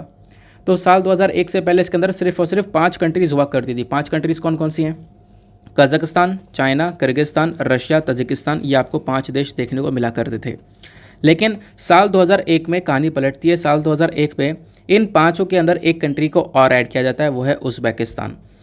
अब जब ये 5 कंट्री पहले थी, इसको शांघाई 5 के नाम से जाना जाता था, एक कंट्री और ऐड कर दी गई, तो उसके बाद से यहाँ पे इसका नाम बदल दिया गया और शांघाई कोऑपरेशन ऑर्गेनाइजेशन कर दिया गया। अब देखो शांघाई कोऑपरेशन ऑर्गेनाइजेशन जो चार्टर है इसको साइन किया गया था साल 2002 में और फिर ये वर्किंग में आया 2003 से। एससीओ की ऑफिशियल लैंग्वेज कौन कौन सी है? रशिया और चाइनीज़। शांघाई कोऑपरेशन ऑर्गेनाइजेशन की 2 परमानेंट बॉडीज़ आपको देखने को मिलेंगी। सबसे पहले एससीओ का जो सेक्रेटेरिएट है, मेन हेडक्वार्टर, वो बीजिंग के अंदर है। दूसरी यहाँ पर एससीओ की एक और बॉडी है जिसको रैट्स के नाम से जानते हैं, जिसके बारे में आर्टिकल मैंने आपको बताया था। रैट्स का मतलब है रीजनल एंटी टेररिस्ट स्ट्रक्चर। तो शांघाई कोऑपरेशन ऑर्गेनाइजेशन का जो मेन हेडक्वार्टर है वो चाइना के शहर बीजिंग में है, लेकिन जो इसका दूसरा बॉडी है रीजनल एंटी टेररिस्ट स्ट्रक्चर वो ताशकेंत में है। जो ये रीजनल एंटी टेररिस्ट स्ट्रक्चर है ये क्या बात करता है? ये आतंकवाद को कैसे टैकल किया जाए उसके बारे में चर्चा करता है। नाउ शांघाई कोऑपरेशन ऑर्गेनाइजेशन की जो चेयरमैनशिप है यानी कि इसको जो चेयरमैनशिप होती है वो रोटेट होती रहती है, यानी काफ़ी सारे जो मेंबर कंट्रीज़ हैं इसके अंदर, वो यहाँ पे कभी एक साल मान लो चाइना ने यहाँ पे होस्ट कर लिया, दूसरे साल कज़ाकिस्तान ने होस्ट कर लिया, तीसरे साल किर्गिस्तान ने, तो ऐसे यहाँ पे ये रोटेट होती रहती है।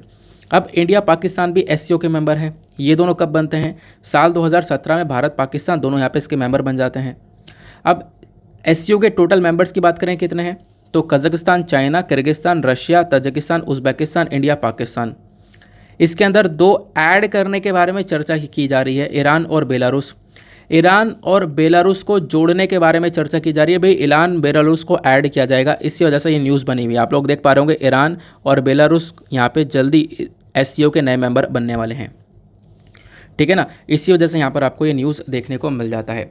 ईरान बेसिकली यहाँ पे फुल मेंबर बन चुका है वैसे, लेकिन अब आप कह सकते हो उसको एक अप्रूवल मिला था। अभी बेसिकली पूरी तरह से इसको परमानेंट मेंबर बनाने के बारे में चर्चा की जा रही है। तो एससीओ के बारे में समझा, ये कुछ डेटा था, इंपॉर्टेंट सा डेटा। अब यहाँ पे अगर आप लोग देखोगे तो एससीओ की एक और बॉडी है रैट्स वाली, ये मैंने आपको बताया है ना, रीजनल एंटी टेररिस्ट स्ट्रक्चर। तो ये क्या है? एससीओ का जो रैट बॉडी है बेसिकली ये एक तरीके से एक परमानेंट बॉडी देखने को मिलती है। इसका काम क्या है कि एससीओ के जितने भी मेंबर्स हैं, जिसके बारे में अभी आपको बताया, ये सब मिलकर काम करेंगे, आतंकवाद से लड़ने में, सेपरेटिज्म से लड़ने में, एक्सट्रीमिज्म से लड़ने में वर्क करेंगे। एससीओ रैट का जो मेन फंक्शन है वो यह है कि आपस में कोऑर्डिनेट करना और एक दूसरे के साथ में इंफॉर्मेशन को शेयर करना। एज अ मेंबर अगर हम लोग बात करें जो इंडिया है, इंडिया भी यहाँ पर एससीओ रैट के अंदर पार्टिसिपेट करता है, क्योंकि इंडिया भी इसका मेंबर आपको देखने को मिल जाता है, खासकर शंघाई कोऑपरेशन ऑर्गेनाइजेशन का। तो आई होप आपको यहाँ पे बहुत अच्छे से क्लैरिटी मिल चुकी है शंघाई कोऑपरेशन ऑर्गेनाइजेशन के बारे में, क्या है बॉडी, कैसे इसके अंदर ग्रुपिंग्स है, इंडिया के ऊपर कैसे इम्पैक्ट पड़ता है। प्लस आज के टाइम पर पता है ये जो एससीओ है ये थोड़ा सा और ज़्यादा मजबूत हो रहा है। इन्होंने ईरान बेलारूस को भी ऐड कर लिया है, क्यों? ताकि जो वेस्टर्न कंट्रीज़ हैं उनको टैकल किया जा सके, क्योंकि ये जो ग्रुप है एससीओ इसको रशिया और चाइना दोनों लीड करते हैं, रशिया चाइना मिलकर चला रहे हैं। और वेस्टर्न साइड से आप लोग देखोगे करंट टाइम पर जब से रशिया ने यूक्रेन को वॉर किया है तो वेस्टर्न कंट्रीज़ लगातार रशिया के ऊपर सैंक्शंस लगा रही हैं। तो वेस्टर्न कंट्रीज़ का एक बहुत बड़ा दबदबा रशिया के ऊपर देखने को मिल रहा है, और चाइना भी इससे नाराज़ी है। चाइना की भी आप देख पाओगे वेस्टर्न कंट्री से बनती नहीं है। तो ओवरऑल अगर हम लोग बात करें तो शंघाई कोऑपरेशन ऑर्गेनाइजेशन जो बना हुआ है ये और ज़्यादा मजबूत हो रहा है। इसमें बेलारूस आ चुका है। बेलारूस कौन सा देश है? वो देश है जिसके ऊपर अगेन वेस्टर्न कंट्रीज़ ने सैंक्शन लगा रखे हैं। ईरान कौन सा देश है? ईरान को मेंबर बनाया जा रहा है। ईरान भी वही देश है जिसके ऊपर वेस्टर्न कंट्रीज़ ने सैंक्शन लगा रखे हैं। वेस्टर्न कंट्रीज़ का मतलब इधर यूरोपियन देश हो गए और अमेरिका वगैरह हो गया, इन्होंने सैंक्शन लगा रखे हैं। तो इन दोनों को भी ऐड किया जा रहा है। तो मतलब यहाँ पे एससीओ तैयार हो रहा है, मजबूत हो रहा है, ताकि वेस्टर्न वर्ल्ड को काउंटर कर सके, इन कंट्रीज़ को काउंटर कर सके। इस वजह से यहाँ पे आप देख पाओगे एससीओ के अंदर जो मेंबर्स आ रहे हैं वो भी ऐसे मेंबर है जो कि जिनसे कि जो वेस्टर्न कंट्रीज़ की बनती नहीं है, ठीक है ना। तो आई होप आप लोगों को काफ़ी अच्छे से ये पर्टिकुलर आर्टिकल समझ में आ चुका है। पूरा डेटा मैंने आप लोगों को प्रोवाइड करवा दिया, पीडीएफ के अंदर आपको मिल जाएगा। तो ये हमारे 4 इंपॉर्टेंट एडिटोरियल्स थे, अलग न्यूज़पेपर के भी और यहाँ से भी, ये सब कुछ हम लोगों ने कवर कर लिए हैं। एक आर्टिकल और आया था लेबर कोड को लेकर था, वो ऑलरेडी मैं आपके साथ में डिस्कस कर चुका हूँ, है ना, परसों ही डिस्कस किया था।